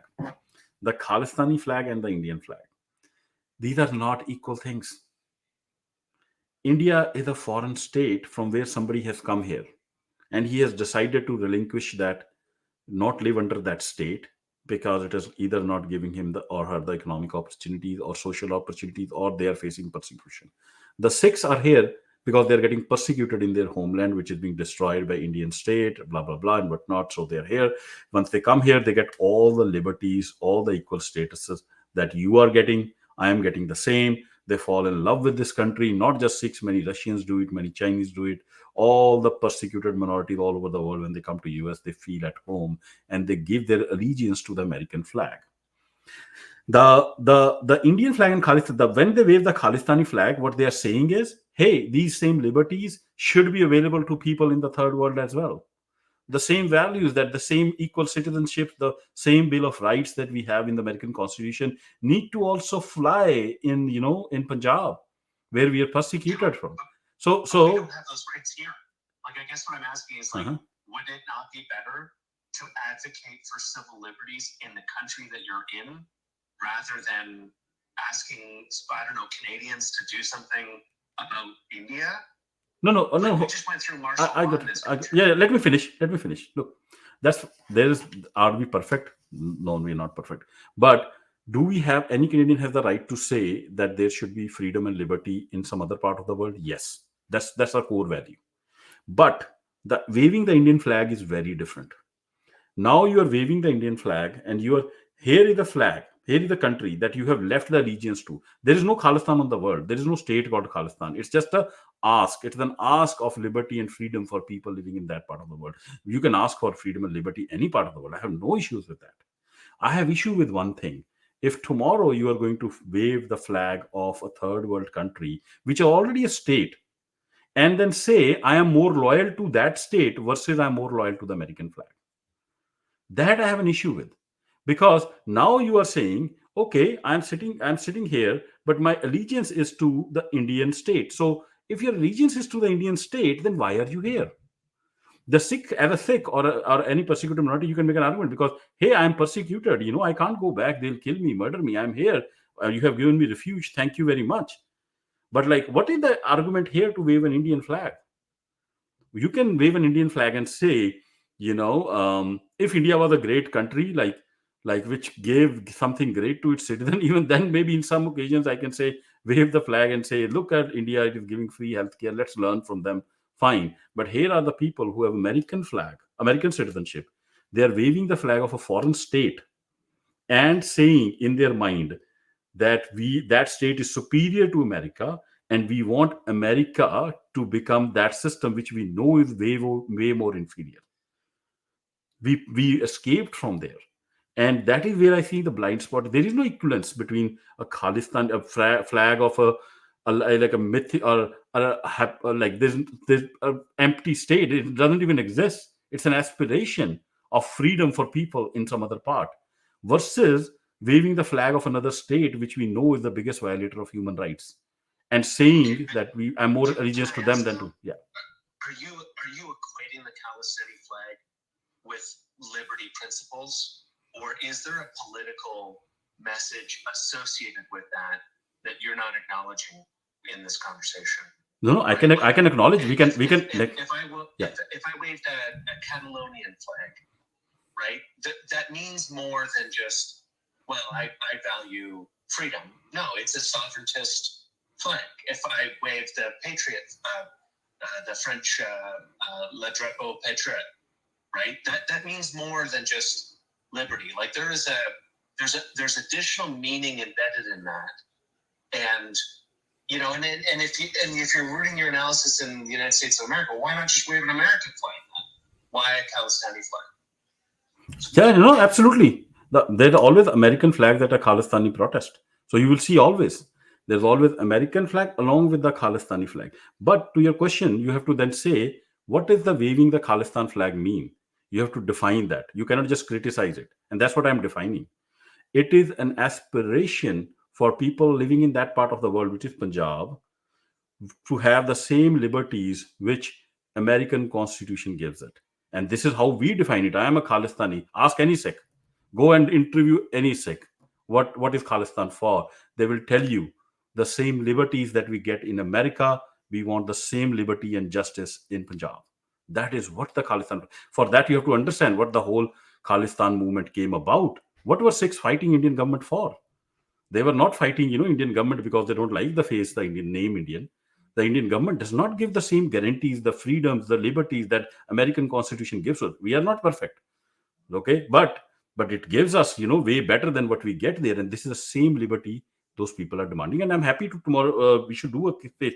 What are Khalistan is demanding in Punjab? They are not demanding a state which is a theocratic state, or like Indian state where there are no human rights and everything is you. They are demanding basic human rights, basic rights to self-determination, liberty, justice. That is what they're demanding. And anybody, if Catalonian flag is that, I support it. If a Japanese, if there's another freedom struggle going on anywhere where they're saying we want same liberties that we have in US and we want it here, I support that. People, they have the full right. And let me run it out. Any American's right is there to do that flight. But if you are going to fly, I'm not criticizing the right of the people that they shouldn't be allowed to wave a flag. That's not a question. I support the right of the Indians diaspora to wave the Indian flag, but I'm questioning that what should I read from that waving of that flag? What is their intention? I'm questioning that intention. I'm not questioning their right. I'm saying if they are waving the flag with an intention to say that Indian civilization is superior to American civilization, and we want to convert America into the image of Indian system, which I know is what that means, then that's a very dangerous step. Sorry, go ahead. So it is my. I wouldn't call it. I feel a little upset about it sometimes So there's a difference when you so let's say Iran, for example, or North Korea, right? We know the people have to get out of those countries to run away from communists, for example. And if they have a flag that says ABC and it's a representation of their freedom, drawing the parallel saying that flag of Iran versus the ABC flag are equal, and one is coming from the oppression versus another one is like they're looking for freedom, right? So Khalistan is fighting for their freedom, and it's not like they are consistently pushing that flag in every single person's face. For example, on Independence Day of India, people carry Indian flags in every single country to the point they block the highways. Versus Khalistanis take their Khalistani flags on referendum, or if they are protesting at that particular assigned and permitted location. They don't carry those Khalistani flags on every single face and look, we're here. We're not celebrating Canada Independence Day, or we're celebrating, like Khalistan Independence Day. So that's like, okay, if you were so happy about the Indian Independence Day, then go celebrate over there. So there's a difference between either celebration or pushing that flag into the people's face or establishing that gray zone.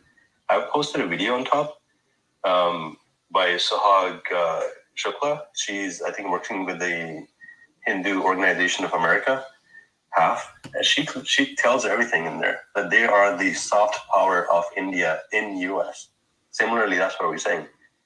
They have established India in US or in Canada, versus Khalistanis, they are only using that. They clearly know this is not their country in the sense of this is not a Khalistan. This is Canada. They are Canadians, but they're coming from the duty that they are the only one who can speak up. If not, then that 1.5% back home can face threats any minute. And even the Delhi, not Delhi, Blue Star operation, there was another operation that was supposed to happen right after, and that got suppressed because people spoke up in US. Sikhs spoke up, and that's why it got suppressed. That's why it's our duty to speak up and not stay quiet and be polite all the time. Yeah, and I'll come to you, but yeah, go ahead, Rob. Could I suggest though that, like, I don't know if you've been paying attention, but there's been something. Give me 1 second.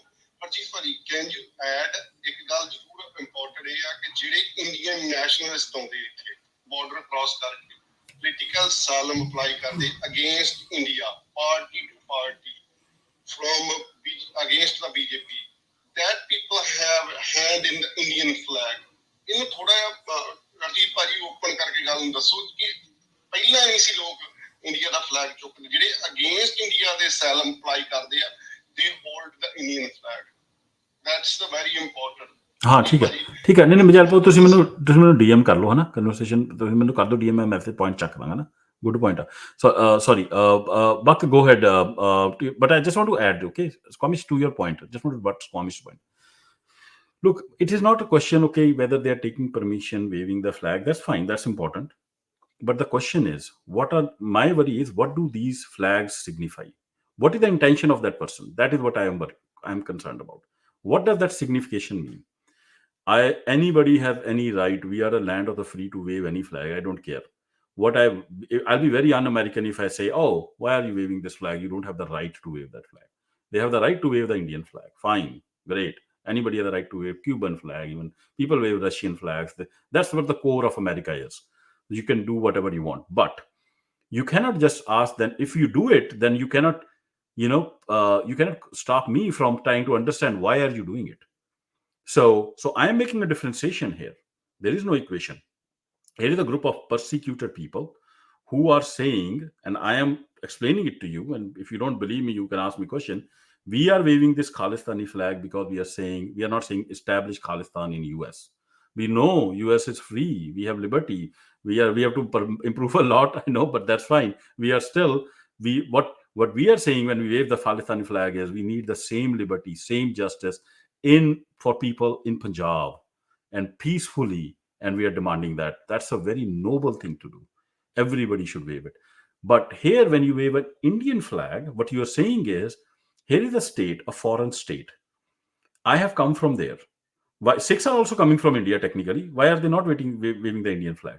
Because that would mean that I am saying I have come from India. I like the India state system a lot. I still love my Indian state.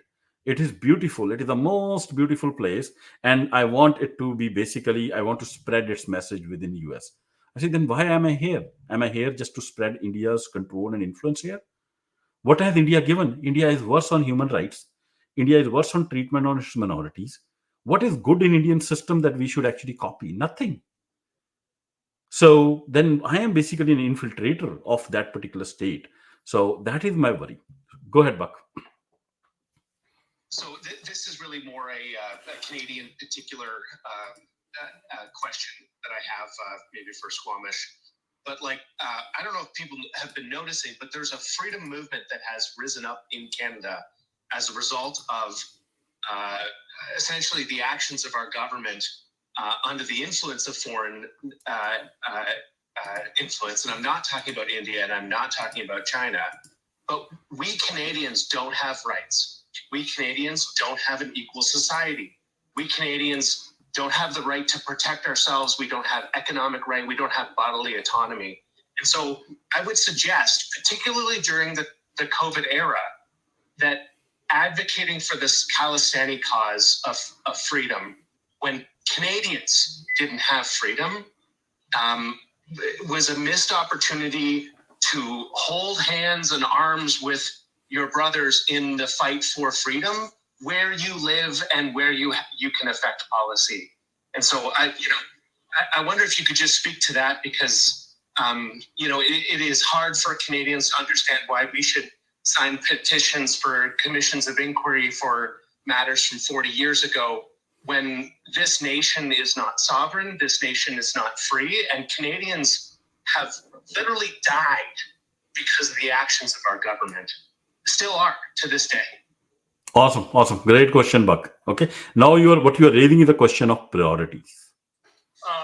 Right? Can I answer to that? I will give you that. I'll give you.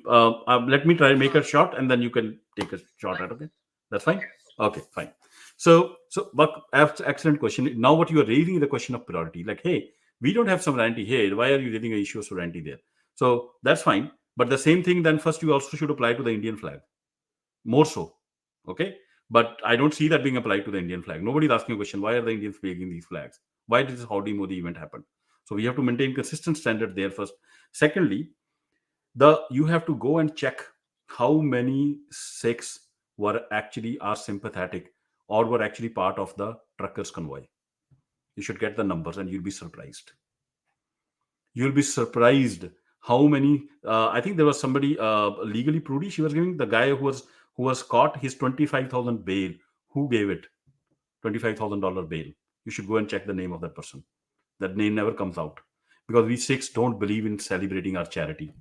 And it is part of our religion to stand for individual sovereignty and for, a right to bear arms for every individual across the globe, and specifically for individual sovereignty against big governments. For 500 years, we have been fighting anybody who is creating more and more government anywhere in the part of the world. Starting from the day we were incepted, we were in conflict with the Muslim rulers because they were the big government of the day. Once they left, we are now, the Hindus are in charge, and we are in conflict with them. In Canada, we are all for you can go and ask any Sikh, and they will tell you they were with the Canadian truckers convoy. You just don't have the numbers. So what else are they supposed to do? Are they supposed to be there with a Khalistani flag? No, I think that will be very inappropriate. So the Sikhs, as Canadians, they are doing their duty. Are all of them on the side of the against the Liberal Party and all these policies? Maybe not. Maybe some are on the other fence, but that's fine. That's as any Canadian is. So just saying that you're assuming that Sikhs are not kind of supporting the cause of freedom. I think that's an assumption. That's not based in data. But what I'm now, the most visible Canadian leader is not, right? The guy propping up the government. Sure, but they're conservative, they're representative of Sikh. the Sikh community. Sure, no, Right. that's a So matter of that. Then that's a matter of, like, that doesn't mean that all the Sikhs are with him. Yeah, one sec. So let me just inform you on that. The thing is, I'm not prepared yet, but if you give me some time, like by tomorrow, I'm gonna give you, or I can send you videos or pictures where Sikhs were in Ottawa helping and supporting the truckers' protest. Number one. Number two, you're equating Jagmeet Singh with all of the Sikhs. As a matter of fact, he is not a Sikh in practice. He just appears as a Sikh, but he's not a Sikh in practice. So that is altogether a different conversation and thing. Third thing, the problem with the current government, that is also a completely different argument and a subject matter. I myself, being Canadian, I'm an anarchist. I don't believe in any of the party, be it NDP, conservative, or liberals. We should have an anarchist kind of system, no electoral democracy. And listen to me again. I'm not against democracy. I'm saying no electoral democracy. So no ruling class, no politicians, no political class, nothing. People should be governing themselves from the grassroots level. Okay, so that's the thing. So you're mixing up. You're jumping all over the place. So let's be onto the subject matter right now. Yeah, yeah, and but I think these are very fair points. I love the fact that Buck raised it, because what is, I think these are matters of perception, and they have to be handled. And I'm glad that he asked these questions, because we can get an opportunity to talk about these issues, and we have to talk about it. If there's an impression, then that impression has to be addressed, right? If it is impression, the reality, and that is Buck's reality, But he's assuming is that, hey, the Khalistani protesters are, worried about Khalistan, but why are they not worried about freedom and liberty here? Oh, they are equally worried. Take me for granted. The amount of time I spend on like supporting the cause of freedom and liberty in US is not insignificant. Yes, I do spend a lot of time supporting the cause of liberty and justice for people in Punjab, and as well. And maybe you can say to a certain extent disproportionately, but because the people there need it. And it's very important to do it. It's very important to do it at both places. Because what I'm doing here today, all this thing, what I'm trying to do is trying to raise the awareness about a foreign hostile threat. I am doing my patriotic duty, which I can see. I know this is a threat to our national security. I know my fellow patriots are not looking at this threat. They are blindsided with our own divisions. Those divisions are important, but in this whole division thing, there is a foreign player trying to take advantage. That's where I'm trying to point the attention to. And it's very important to recognize that within our divisions, there are foreign players who are trying to play the game of kind of deepening these divisions. For example, like, look at all the differences between even US. If you just plainly look at the left and right stance, there is not much gap if you're objective.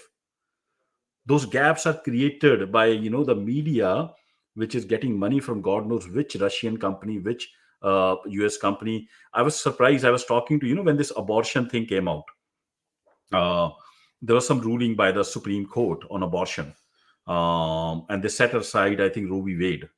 Not sure how much you are familiar.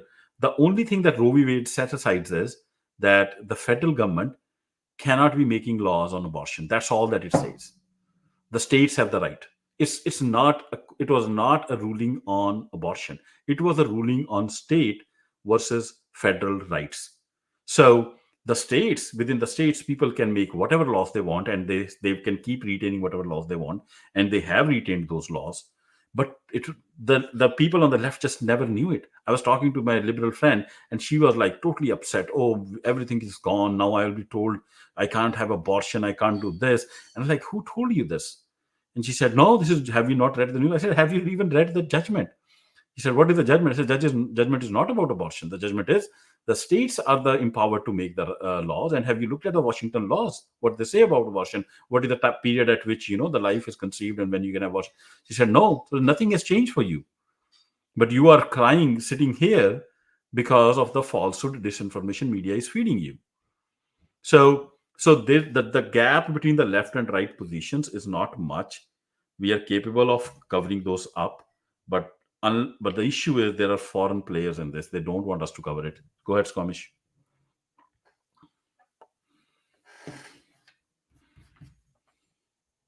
Squamish, go ahead. Then we'll go to. Yeah. Sorry, I wasn't a bit far away from the buttons.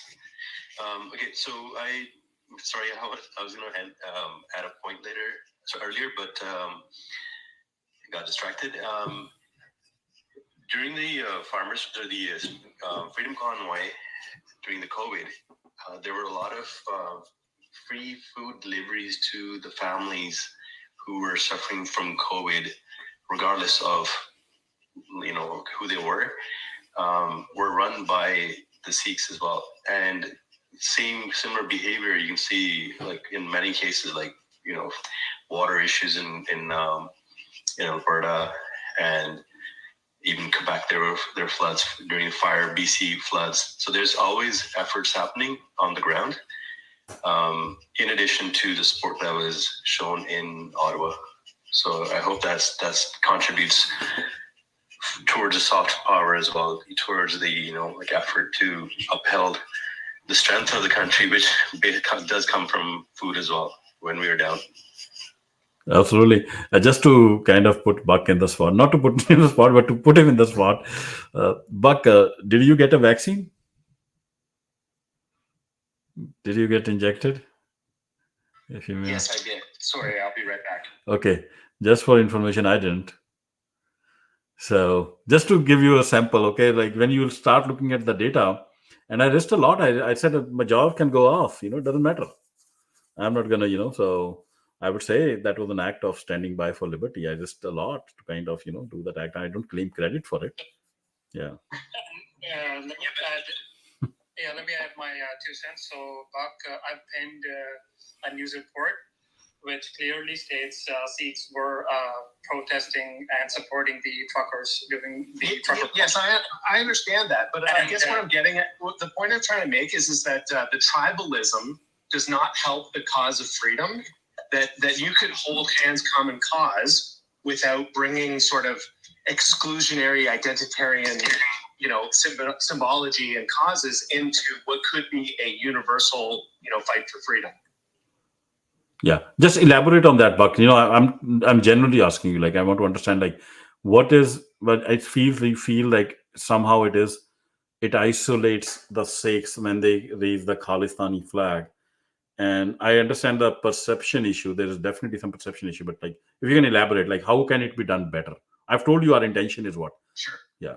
Yeah. No. I take you at face value. I see this as a strategic misstep, and obviously, like, I'm fed certain content in social media, but I see threatening actions with weapons in public, and I support people's right to possess weapons. I think Canada's laws around self-defense and gun ownership, that we should be looking at the U.S. for a more appropriate legal structure. However, we are a law of nations, and if a bunch of white boys started open carrying in Canada, they would get thrown in prison. And certainly if they started making threatening gestures in public and so forth, that would be menacing.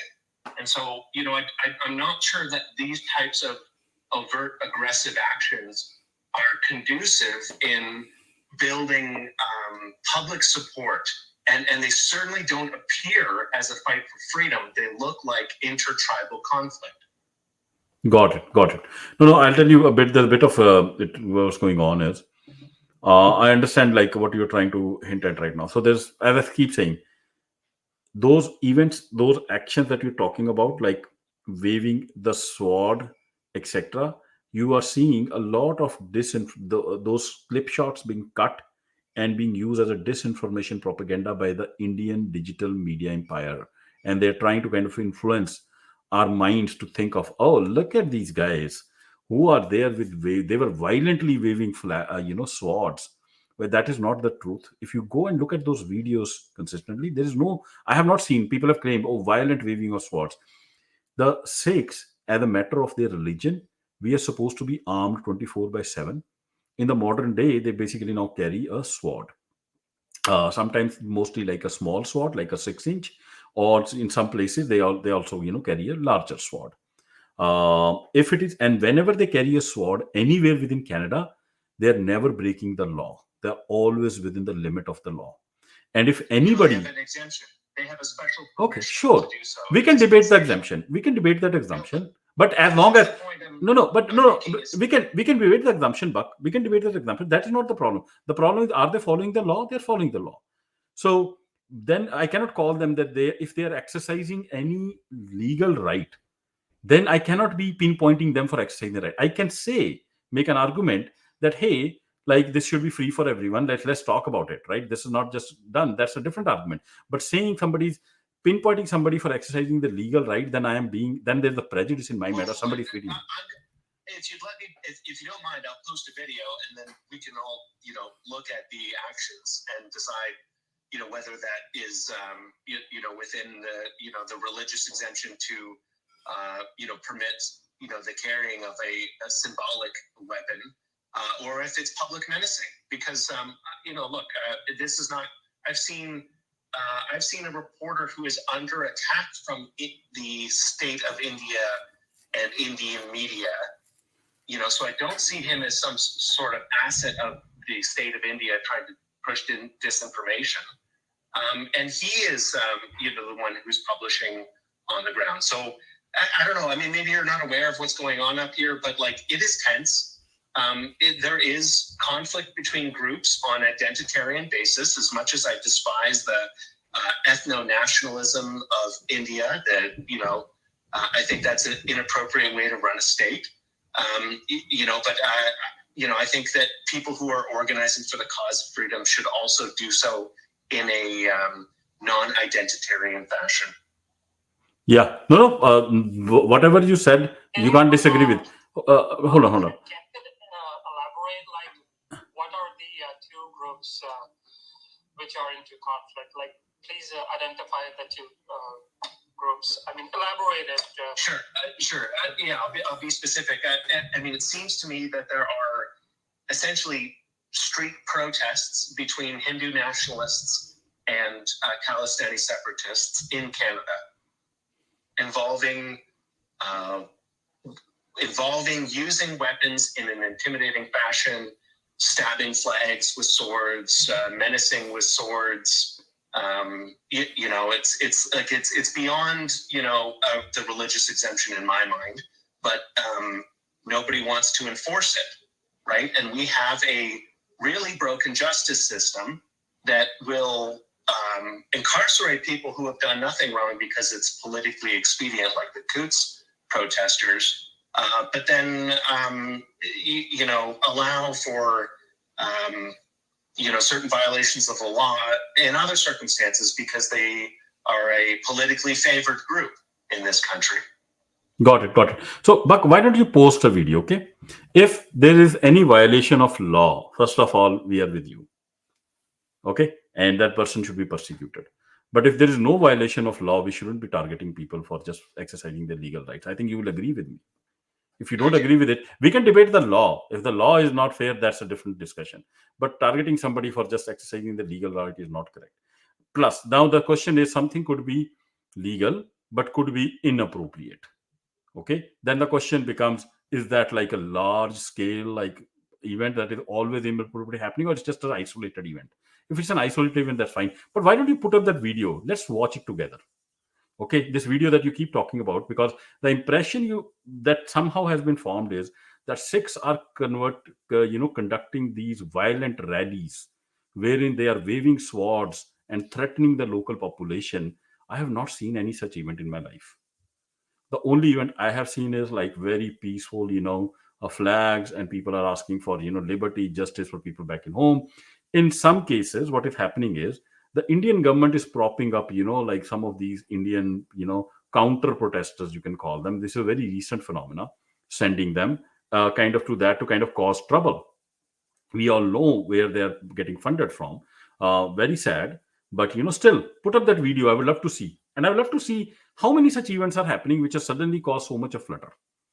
Is that an isolated event or not? But I would love to see that video, because then we can go into specific, because this has come up multiple times now. But anyways, I don't want to keep hashing on that, but I'll wait for the video to come and then we'll discuss that. But I wanted to kind of quickly also draw back, to the everybody to the bigger issue here. The bigger issue. Just a second, Han, one second. go ahead. Buck is here since. So I think he raised a very valid point. So we can please schedule a separate space where we can discuss that. Please, if you can do that, that'll be great. Yeah, I think that's a great point. Buck, I think if you're up for it, man, like I'll be very appreciative. I would love to talk about, this issue that you pointed out. Don't want to brush it under the carpet. There seems to be something with these, swords and that image, and we would love to talk about it if that's okay with you. I'll work with you.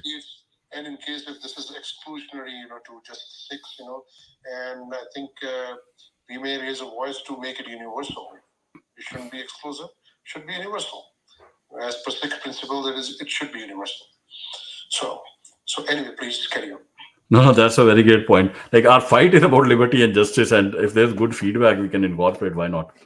And yeah, We have to be careful with divisionary tactics because they do. This has been going on for a while. Same as the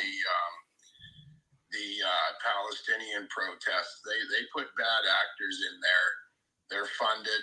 This has been going on for a while. So we got to be really careful. And I really want to be in rooms with people that are about liberty. That I'm all around the world because I live on a planet. I just don't live in a country. I live on a planet. yeah. I want to just Also, one thing to Buke, I hope you're not drawing your understanding and conclusion about the Sikh freedom movement, seeing bunch of teenagers. Like teenage itself is pretty immature and dull face of human life, right?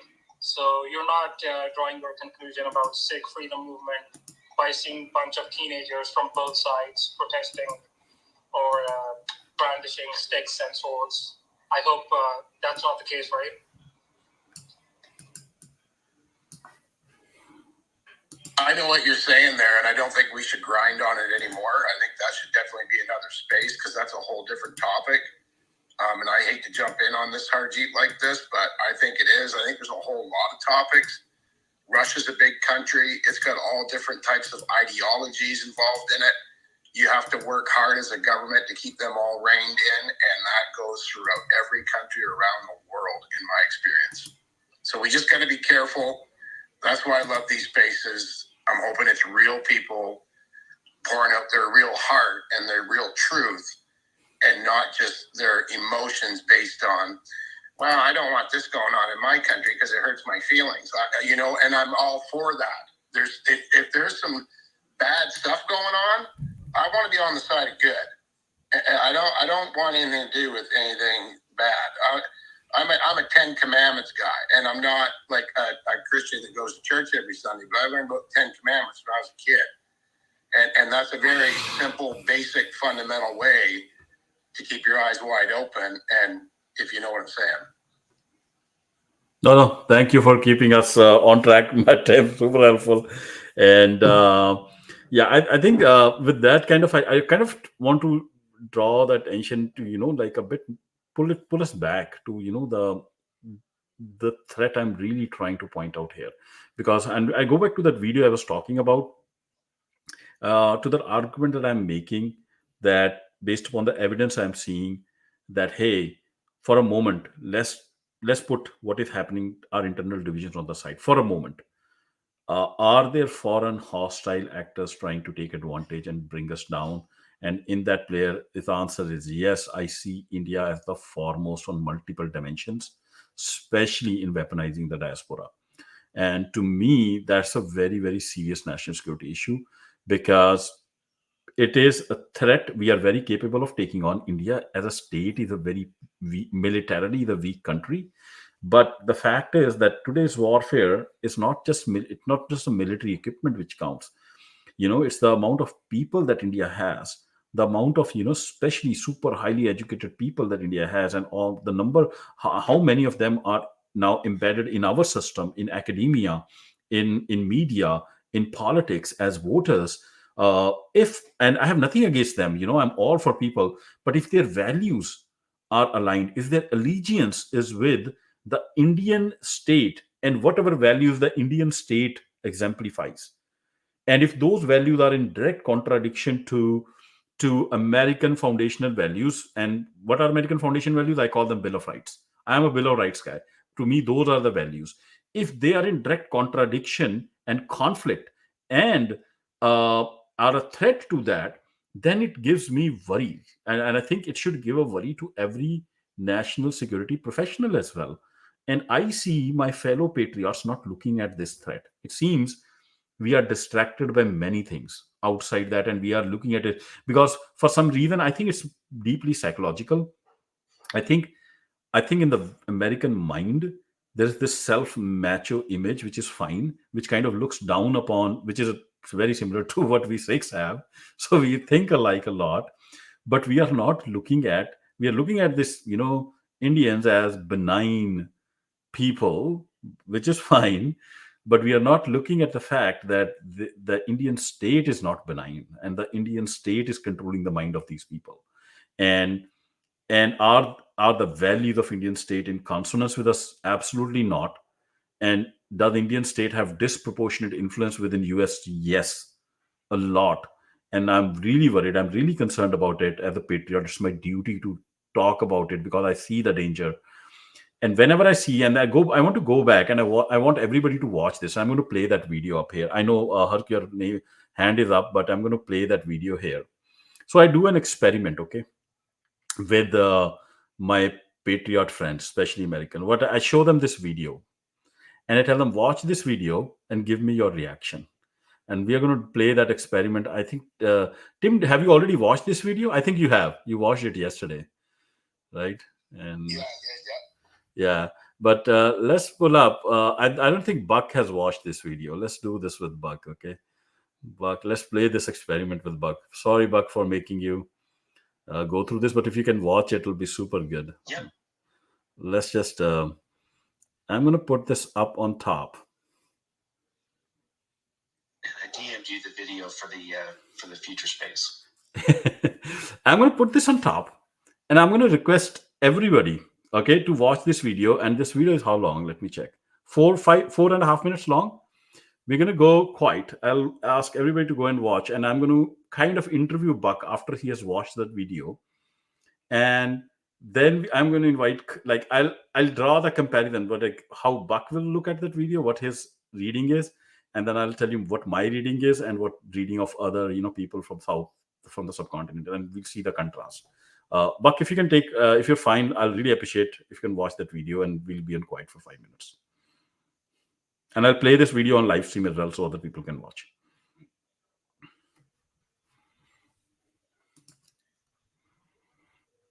Okay.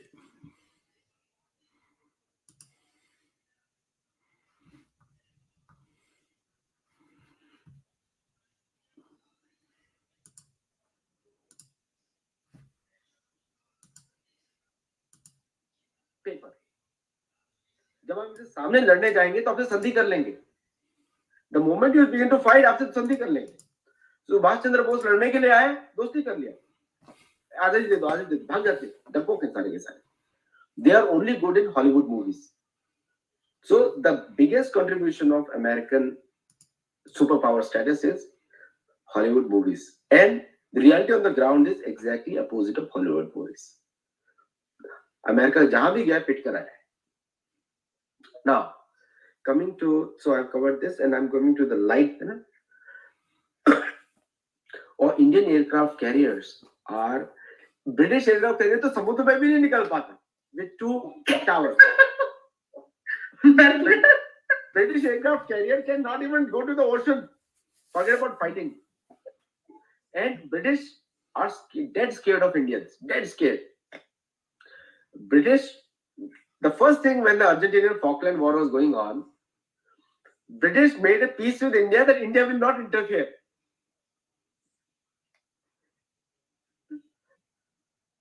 तो उनको जो भी beer, जो अपने Britain के लोग beer पे बोले beer, you just drink beer, just leave the country to us, we will come manage Britain now. उनको बोलना चाहिए निकल जाओ, वहां से निकल जाओ, we don't need you, go to some Greenland, you don't need to be on the British. British aircraft carrier में तेल नहीं है, मिसाइल नहीं है, तो बेटा तुम नाव की सैर करने निकले हो कि लड़ने निकले हो? It's a glorified nonsense on the planet. Okay.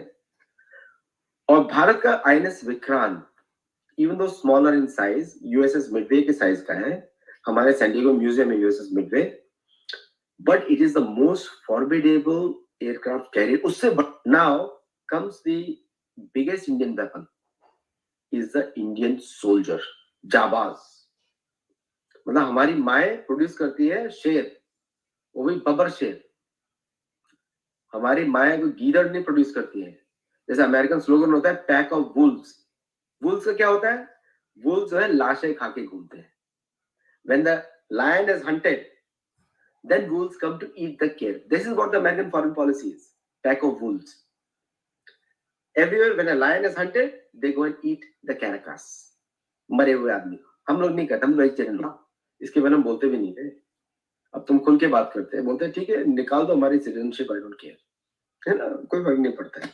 राखे कृष्ण मारे के, मारे कृष्ण राखे के. तो इंडियन सोल्जर्स में अमेरिकन सील्स रिपोर्ट्स प्रोड्यूस करते हैं. Seals are the best. सारे थुल मोटे आदमी कहां से बेस्ट हो गए? तुम्हारे पेट बाहर निकला हुआ है, कहां के सील हो गए? रशियन, है ना.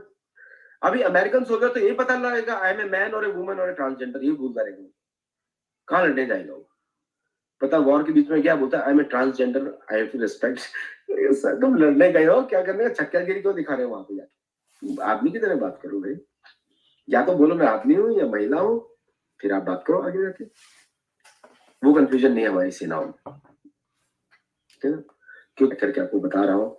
And I am naturally enthusiastic about India. तो लगेगा कि मैं इंडिया के बारे में ही बात करूंगा क्योंकि I am naturally enthusiastic about. दुश्मन को कभी भी ग्लोरीफाई नहीं करना चाहिए, नंबर 1 रूल है, चाणक्य का रूल है, चाहे कैसा भी हो. अमेरिका चाहे कितना भी दुख बना ले, अमेरिका कभी भी, हम लोग ढूंढते हैं अमेरिका काश इंडिया को तारीफ कर ले. क्यों करेगा भाई? तो दुश्मन है ना मेरा, क्यों करेगा? ये तो आपका गड़बड़ी, आपका मेंटल डिजीज है कि आप ग्लोरीफाई करते हो. मैं तो नहीं करता.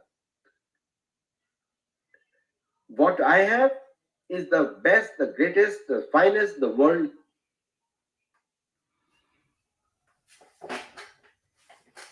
Okay, we'll just wait for Buck to finish. And Buck, you watched the video? Okay. Yep. Okay. Awesome. Thanks, man. Yeah. Just want to give some context. This gentleman is a vice president of Oracle. Lives in San Diego. Apparently holds American citizenship for more than, I think he's been here for more than 20-25 years now. And very prominent social media influencer himself. And where the person he's talking to on this video, she is a very prominent social media influencer. And I think probably if you Google, probably has more than 4-5 million followers. And yeah, before I spill more beans on this, having watched this, Buck, like, and sorry, I'm kind of treating you as a case, but I want to point out something. The difference in perception, right? And because we all come from different backgrounds, how you see it, how I see it, and we'll kind of play that game a bit. But why don't you first go ahead and give me what comes to your mind and try to be as honest. I know, I know we are in a public space, but try to be as blunt as you can be. And what do you think of this? Yeah. Well, it just looks like somebody simping for the state. They don't seem very intelligent. This is just like rah rah. My country's better than yours. We're indefeatable. Blah blah blah. Just like that, almost like a NAFO troll or any of these folks who come on spaces and take up the banner of one nation state and against another in some conflict. Totally devoid of any substance or intelligence. Yeah. So this is typically I see. Okay, this is typically the response I get that you gave. The listeners I have seen, especially white listeners, especially Canadians and Americans, they make it the individual issue. They just concentrate on the individual. Okay, like you did, and you pointed out, hey, this is just a person who's just a supremacist, maybe a racist or whatever, and which is fine. But they always miss the larger point. That I don't look at it like I don't care about this guy. His name is Aditya. like he's a racist or supremacist, fine. But I'm thinking of the implications of this. What I'm saying is, I have to see in the context in which this conversation is happening, because I know he is not alone. What if I now say 1.5% to 2% of American population, I think, is Indian American? What if I now add the data element that more than half of those think exactly like him? Does that change the situation a bit in your mind? Well, no, because I see the same type of language associated with Zionist accounts, and 2% of Americans are Jews. I wouldn't impute that belief to all the Jewish people that live in America. There are lots of groups of people, identifiable groups of people who have people of their diaspora who are influencers and provocateurs and influencers, pushing an agenda. But I would kind of reject all of it. Like maybe you said earlier about being too egalitarian and too colorblind about things, but maybe I'm one of those people. Yeah, but let us say I agree. Like, there's no way to put a percentage, right? And but let us play a hypothetical game. Let's say my claim is true that 60% of Indian diaspora is exactly like him. Will that create, if that is a fact, for a moment, will that change? Like, will that make you think a bit more about what would be your thoughts on that fact? I mean, it would trouble me more. However, it wouldn't accord with my lived experience. I know lots of Sikh individuals. I know lots of Hindu Canadians. None of them are, violent or racist, at least in their interactions with me. Yeah. No, get it. But are we missing the point then? They're not violent. They are a good member of the society. They're following the law. But the spies are not violent, Which spy was violent in history? But are they a national security threat? Let us say that all of them are voting as one mind to further the interest of Indian state. All of them now can pass on our national security secrets to India whenever on call. Let's say when I say 60%, you have to factor it in mind. Thus, Google CEO could be part of that with a high probability. Same mindset. Will that not be an issue of concern for us? Yes, in some hierarchy of concern. Unfortunately, and I think maybe this is where you and I disagreed in the space the other day, is that I perceive the largest foreign interference in Canadian liberty and democracy is coming from the State Department and the CIA and FBI, right? And so I love American founding fathers' principles and the Scottish Enlightenment. I love the American Constitution, but America is not guided and run by its Constitution and its agencies and influence in the world, which is deep in Canada. You want to talk about foreign interference in Canada? We're a Five Eyes country.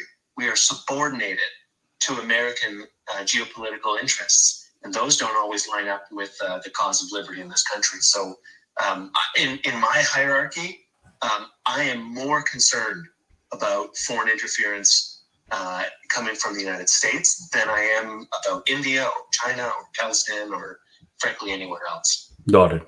No, totally get your point of view. This is where our perceptions are different, right? And we are looking at the same reality, but we are kind of perceiving it using different contexts from which we come from. My argument is I have more information than you, so I am right than you, and maybe you can then tell me why I'm not. Why I'm claiming that my stand is technically none of us know the ultimate truth, but I am more closer to the truth by the sheer fact, or I have more chances of being closer to the truth by the sheer fact because I have more data than you. And why I claim I have more data than you is because I live in US. I know exactly what you're talking about. I've seen this issue of the agencies and kind of restricting our liberties, but I also know what India is. I also know the mind of these people, and I can compare the Indian system with the American system. So while in your mind American system is probably evil, in my mind. Domestically, it's good. But what I'm trying to indicate to you is that Canada and all of the other American vassal nations are not democracies, right? It doesn't matter what Indo-Canadians are going to vote in an election because our policy is not decided in Ottawa. That's the point I'm trying to make here, is that there's a distinction between how America runs freedom in its country and how it subverts freedom everywhere else. Sure. So I'm coming there. So my perspective itself of America, like the freedoms within America versus your freedom, like you are feeling that, hey, our system is like a top priority is how our agencies are subverting our liberties, how my liberties are getting constrained day by day. I am saying yes, it's a priority, but I also have a context. I'm saying yes, this is not a perfect system, and I have to fight against this, domestically, this constraint of liberty and kind of constantly uh, expand liberty. But I'm also understanding that there is another threat on my liberty, which is sitting on top of this threat, which I feel that other people are not looking at. And I'm saying that threat comes from foreign interference within our system. And these people who are coming from brainwashed from the propaganda of that civilizational so-called state, they want these liberties to totally vanish, and they are basically taking an advantage. And their threat is even more serious than this internal subversion, like our internal corruption, because these people are 2.5%, 2%, and they are immensely powerful. I wouldn't have worried if these were Mexicans, honestly. But I worry about Indians because they are at every hierarchy of our civilization. They are the topmost, they are the elitist of the elite in America today. You have today, they in every sphere, politics, academics, business, you name it. And this sounds like how they talk about Jewish people. Yes, we should. No, it's not rhetoric, it's a fact. And my worry, my worry is not about Jews that much. I'll tell you, I interact with Jews as well. I worry less about Jews. I worry about the power they have. Okay, I always worry about the power. They can misuse that power, and probably they are misusing that power today. But with this set of people, it's slightly different because Jews are not trying to convert everybody into a Jew. If they are, maybe it's a blind spot. Okay. With all due respect, I think the point is to avoid speaking about issues like geopolitics in terms of ethnicity or religion, because I think that is that there's this term called autotomy. When a lizard, you pick it up by its tail and it drops its tail, and the lizard scurries off, and the predator is focused on the tail. Well, that's what these conversations are. They obfuscate where real power and influence lies, and they scapegoat specific communities, right? And so I kind of reject the notion of basing discourse on this group is bad or that group is a threat, right? Like it on the basis of an identity or religion. Like I just don't think it is appropriate to label every Jew the same way, because there's millions of people protesting the Israeli government in Israel right now, right? It's not a monolith. Absolutely. Groups of people Absolutely. So let's use a word for them. Okay. When I say Indians, I'm not using Indian American. I'm saying let's use a word for them. Let's come up with a word to differentiate. Indian nationalists, let us call them. If that is, but we have to call them. We have to identify that group of people who have that thought process. Same way, when I say Jews, maybe I use a more general word. Let's say a section of Jews who are interested in, are there a section of Jews? And I'm saying there is a section of Indian nationalists. This is my claim, very open. I can back it with evidence. Section of Indian nationalists have a view of Indian civilization being the most superior civilization in the world, and they want to spread by infiltration and by mind control their notion of how a society should be run throughout the world. And that idea topmost in their mind is called Varnashram, and they are very clear in it. And the way they do it is they infiltrate a society, and then they basically then try to kind of propagate those ideas. They go up to the highest levels in that society, and that's just something that they openly talk about in their back rooms. Because I come from that society, I know. And if you don't believe me, I can give you more videos of them talking about it. I don't know if I can No, get. I Yeah. hear you. There's lots of ethno and religious supremacist movements all over the world. It's kind of inherent to humanity, right? We've always been tribal in these ways. Yeah, I understand what you're saying. I'm trying to caution us not to make these grand sweeping statements. So I appreciate you Yes. No, narrowing your terminology. no, that's a good point. Actually, I was going a bit overboard there. You're right. For example, let's take to kind of. I know there are many hands are up. Let's kind of like I differentiate between Indian nationalists and Indians for sure. Like you can go on my profile. I differentiate between like they are my friends. Hindus are my friends, but I kind of question if some of them, even my close friends, their allegiance is to the Indian state's value system, and if that allegiance is in conflict with American values, then that's something I have to talk about. Same way, let's pick up another like I use the word Islamist. It's not same as Muslims. To me, I define Islamists as a group of people who identify themselves as Muslims, but who think that the system of Sharia law is the only and the best way to govern the world, and they want to impose it on everybody else across the globe by hook or by crook. Now, that to me is concerning because the system of Sharia law is not compatible with American values. So I am going to fight against it. Same way, why I I'm doing the, I don't know what is the right for, maybe the Zionist is the word that people use sometimes, people who want to, Yes. right? So the Zionist, I don't see the Zionists as kind of imposing a system of values in America, but the ones I have met are more interested in taking advantage of America for whatever commercial political interests that they have. That's one thing. But the Indian nationalists, I consider them doubly dangerous because they have a view of how you and I should live.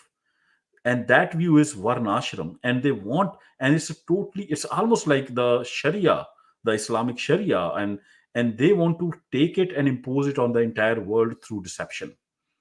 And that to me is very worrisome, and that's why I kind of get worried about it. And they have a powerful state to back them today.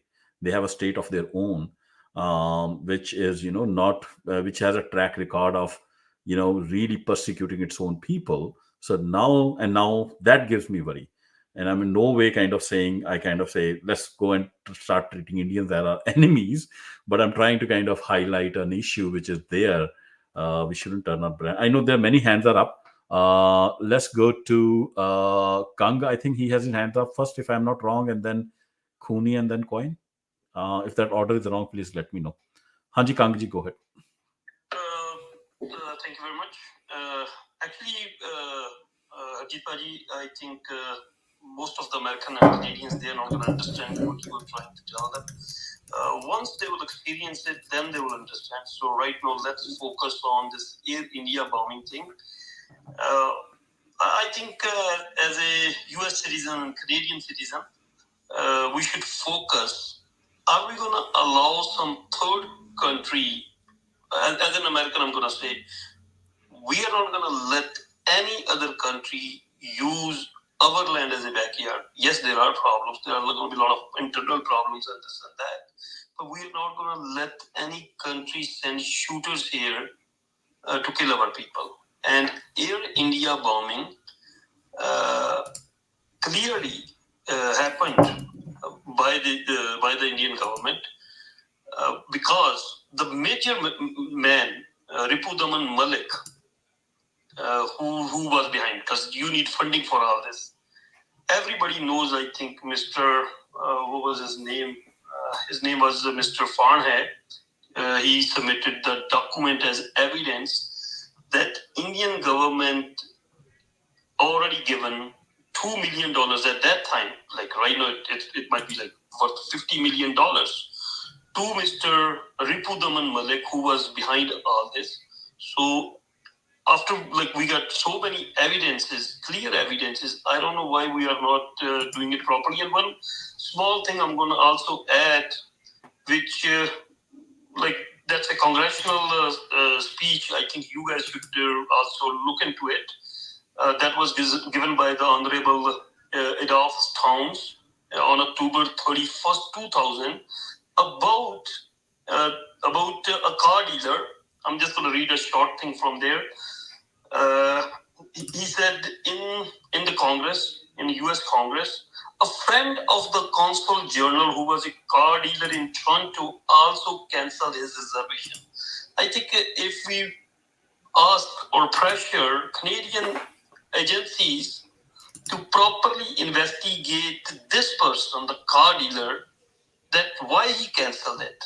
If we figure out like he cancelled because Malik told him, then clearly Indian government was behind it. Why would a consul call his friend to cancel his flight? So I think this is going to be a good point because this is already discussed in US Congress. So I'm requesting you guys to go read the from there October 31st, 2000 by Congressman Honorable Adolph Towns. So Ajit Bhai, I think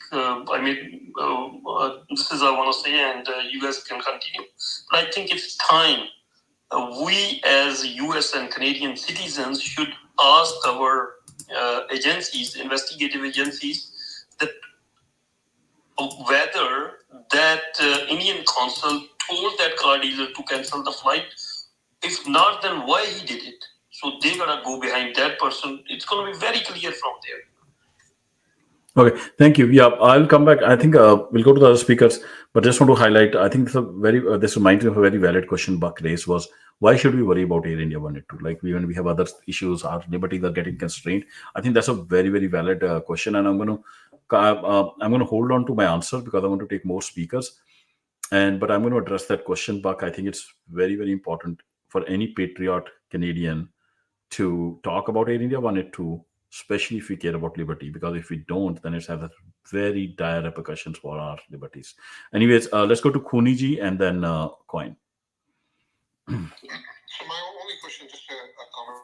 Are we done with all the evidence about the AI 182 bombing, or is still something pending?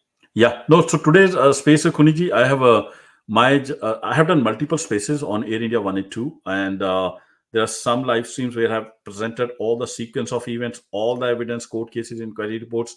But today's space, I have only focused on what the investigators who were involved in the actual investigation, whether they were from CSIS or RCMP, that they have leaked out or sometimes even openly stated in public that what they believed happened. So today's space was only focused on that. And my question is, have we finished everything on that? Yes, we have. Okay. And yeah, I basically played through a presentation in the beginning, and we can pick up in between some tidbits again as the conversation goes towards Area India 182, specifically to the question that Buck asked, that why is it relevant? Yeah, we'll go there, but yeah, Coin, go ahead, and then we'll go to Buck's question. Yeah. Yeah, hi. It's a really interesting space, and I appreciate the questions that Buck and team have raised. And I think they're important, I think, for a couple of reasons. And they kind of really do enmesh in this whole sort of the premise of what we're really discussing, which is national security and foreign interference. And there's a lot of focus on it, as there should be now, with foreign interference from various, state actors. And I think why the Sikh issue in Canada, particularly, I think that's what we're discussing, is really important because there's this very small community which represents only 0.3% of the global population. Majority, 25 million or so, live in Punjab. So you just have a very small smattering elsewhere. And it's really, I think it was Buck, he was sort of saying, he was mentioning, for example, the perception, for example, in some of the protests of the Sikhs, and that's a fantastic question as well. And then I think those that have been sort of watching We're Diaspora, things like that didn't quite make sense until we kind of really had a look at the patterns. Yeah, no, but coin, we are going to. Yeah. It's a very. I think that's the topic we have agreed to have a separate discussion on. No, Oh, yeah. fantastic. Yeah, I heard that, and I think that's where, because now we do have more identifiable organisations. So, for example, you can talk about, you were saying how best to label Indian nationalism or the Zionist groups.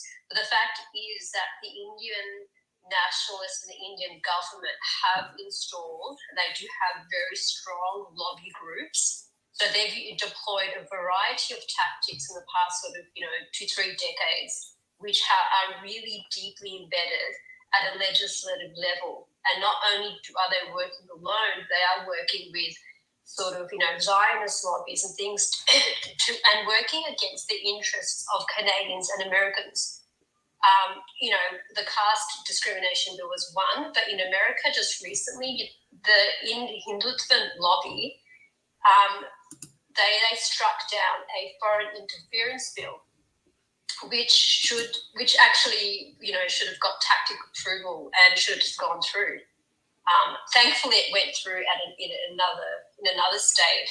But I think that's where people should be asking, like, why does this particular lobby have so much influence and is interfering in matters that should technically be of benefit for everybody else? I'll let you continue with this topic, but yeah, I think Buck raised some fantastic questions, which I think we should talk out more. Yeah. Now I want to kind of go back to his question, but that why should we worry about Air India 182? It seems like it happened 35 years back, and what is the relevance today? I kind of want to draw that relevance, but want to give you another point of why it is important, because it was not a question of Air India 182, irrespective of whether it is 300 years or 400 years that pass. The fact is, it was the biggest terror attack with the largest number of Canadian casualties, and we don't know who did it.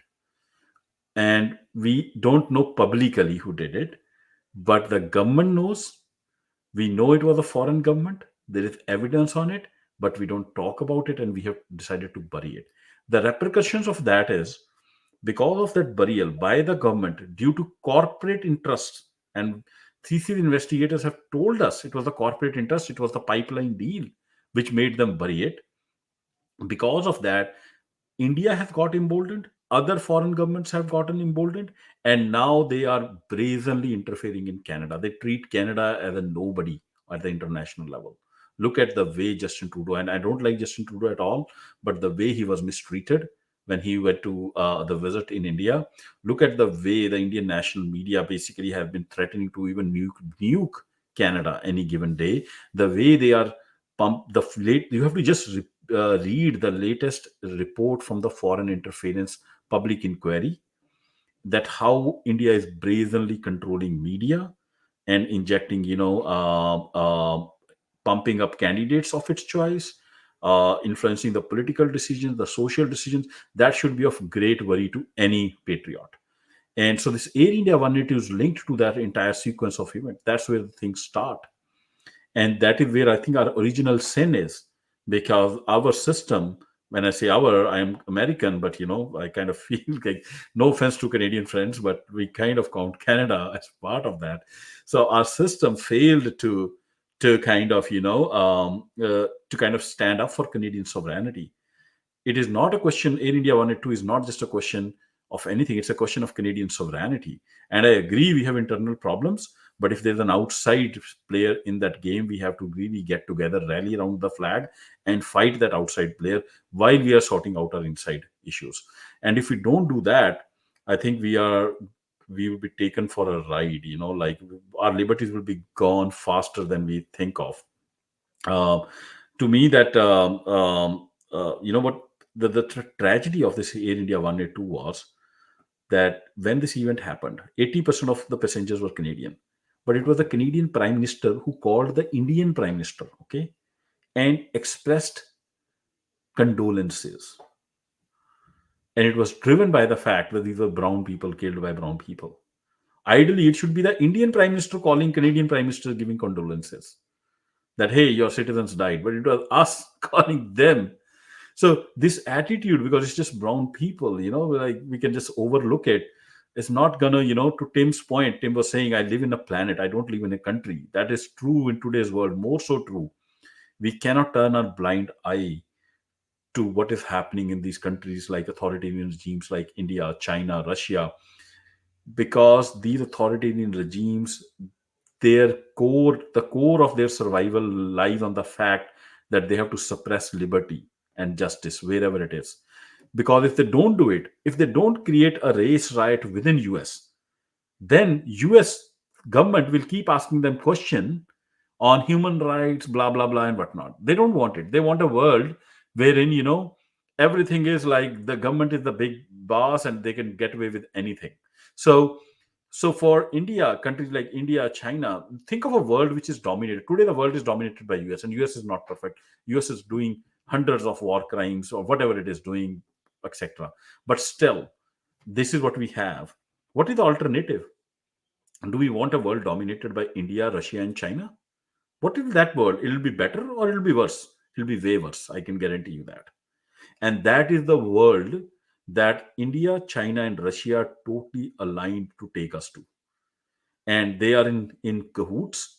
And one of their strategies or one of their tactics is using the nationalistic diaspora that they have injected in us and kind of undermine us from within, make us fight each other more, and make us not look at the real threat which is coming from there. And how we handle it is a very difficult problem. We are consumed by our own differences. We have to fight for our own liberties against our own government, but we also have to factor in the like we don't end up being overlooking the foreign threat. Yeah, Buck, you go ahead and then we'll go to Squamish.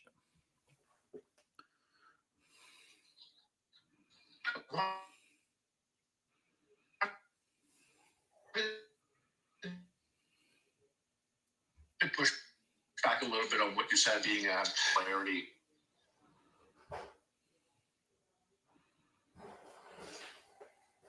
I think it is pretty clear in the historical record that since the Soviet Union has not been around,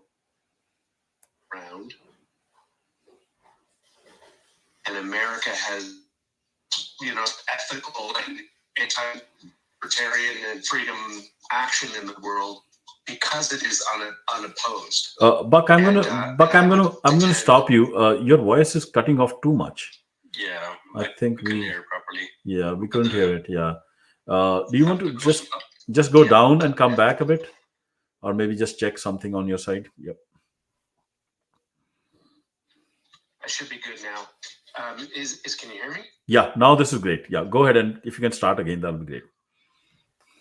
Yes, I just wanted to point out that since the Soviet Union collapsed and America was unopposed in the world, that it actually acted with impunity and with less integrity than when there was a multipolar world. And I would argue that we don't want a world dominated really by any nation state. And I think it's a false dichotomy to describe, either we accept American imperial hegemony in the world or we accept Chinese, Russian, and Indian hegemony in the world. I think that is a false dichotomy. Yeah. No, if there are two aspects to it, okay? Multipolar world of regimes which kind of are more or less equal in terms of their worldview of how the world should be run is a great idea because power balance helps. We didn't have a multipolar world. I think we had probably two poles with Russia and the American pole, and the Russian sphere of influence and the American sphere of influence. So there were power balance. We avoided conflict. Um, I'm all for a like you look at Europe today. Europe went through this whole war, but then it established kind of power balance with these nation states kind of in equilibrium with each other. I'm all for that. The issue is that when this comes to authoritarian regimes, the moment they sense weakness on America's part, what we are today, we are seeing a weak America relative to any time it was from 1947 to 2024. It is relatively weaker. These three authoritarian regimes, India, China, and Russia, they're sensing blood. And they are saying it is their chance to get together and change the world order. And they are not going to be happy just with, just with, having a sphere of influence. My argument is they are authoritarian regimes. They behave way different. They are not willing to treat their own citizens with dignity. Will they allow the American model to exist in isolation? I don't think so. When they don't allow, because and the existence of the American model for whatever faulty way of limited liberty it is giving to its people is a grave threat to these authoritarian regimes, because anytime their citizens will travel here, they will see, oh, this is what liberty looks like. They are going to talk, and they are going to talk back to their fellow brothers like Sikhs. What is the problem between India? What is the problem India has with the diaspora Sikhs? That these Sikhs, when they go abroad, now they are out of this cage. They are talking. So why should India worry? Like they're talking, sitting in Canada, just conducting rallies in Canada. No, their worry is that this disease of liberty in their mind is now inflicting the minds of people in India, their brothers, their sisters, and that is their problem. The authority in regime's nature is it cannot let the idea of liberty survive. And the more power they will gain, our hope that it will be a power balance, multipolar power balance, I think is a flawed hope. They will look for domination. And our only option is to fight back. And the option we have is we can fight each other, or we can realize that in this world where there are geopolitical changes, where these three regimes are coming together to eradicate liberty from the world, do we fight them? And my take is we should fight them. And I think we will not be able to avoid this fight. They are coming here, they are here, they are going to bring that fight to us.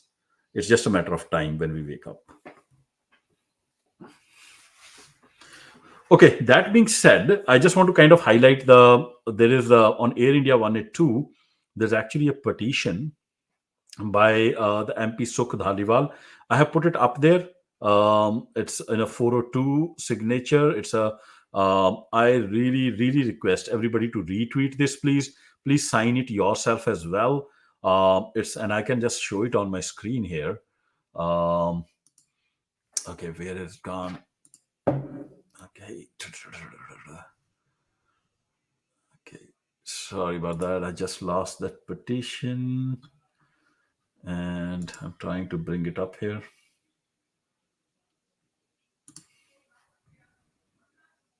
Okay, where's it? Yeah, here it is. Let me share my screen. This is the petition. If you guys are watching my live stream, I request everybody to go here. Please sign this petition. This is I think if you believe in the cause of liberty, if you believe in the cause of justice, here is your chance to do it. This is the petition. If you can go and sign it, it won't take more than a couple of minutes. You please retweet it. Please share it with your friends, family, wherever you can, and get it signed. It's a petition to the House of Commons by Sukh Dhaliwal to open the inquiry into Air India 182, have a public inquiry into the Air India 182. And I believe after having the foreign interference inquiry, if we have a genuine public inquiry, it will give our system the ability to fight back against foreign hostile actors. It's incredibly helpful. And will Canada, which has lost its sovereignty to some of these foreign players, it's an opportunity to grab it back. So if all of you can do that, I will really appreciate it. With that being said, I also would like to kind of go towards the wrap up for the space, and we'll take some last comments from anybody before we close it. Anybody wants to add last comments before we close?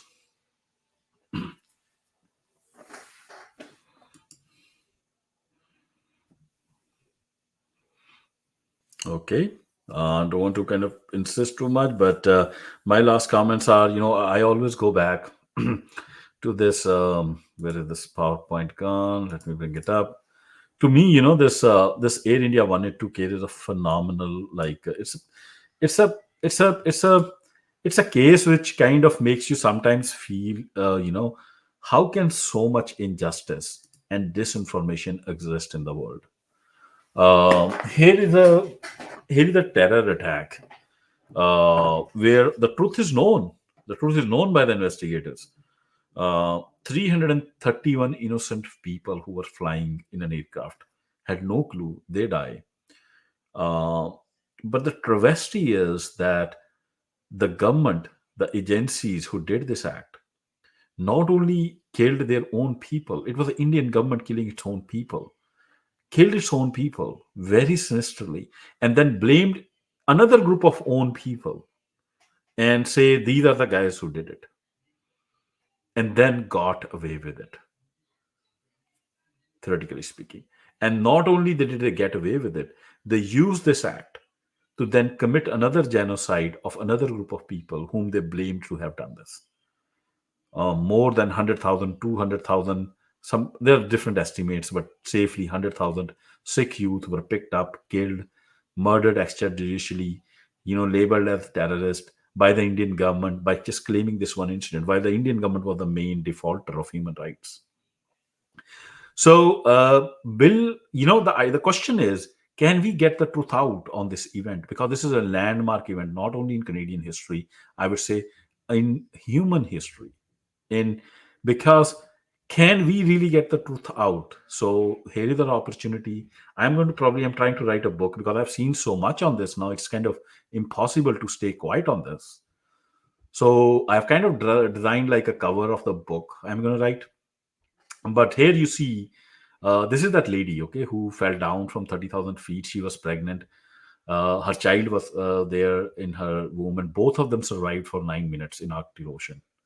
So, with their memory, I just want to kind of request that everybody should sign that petition and do whatever they can to spread the truth about Air India 182 disaster and the terror attack and expose the masterminds. We know who they were. We just have to tell the world. So, with that, thank you everybody for your time. And I appreciate all the conversations, especially Buck for coming on. And Buck, we request you to come to our spaces, ask the questions. We want to take that feedback, learn, and have a conversation going. Thank you, everybody. Take care.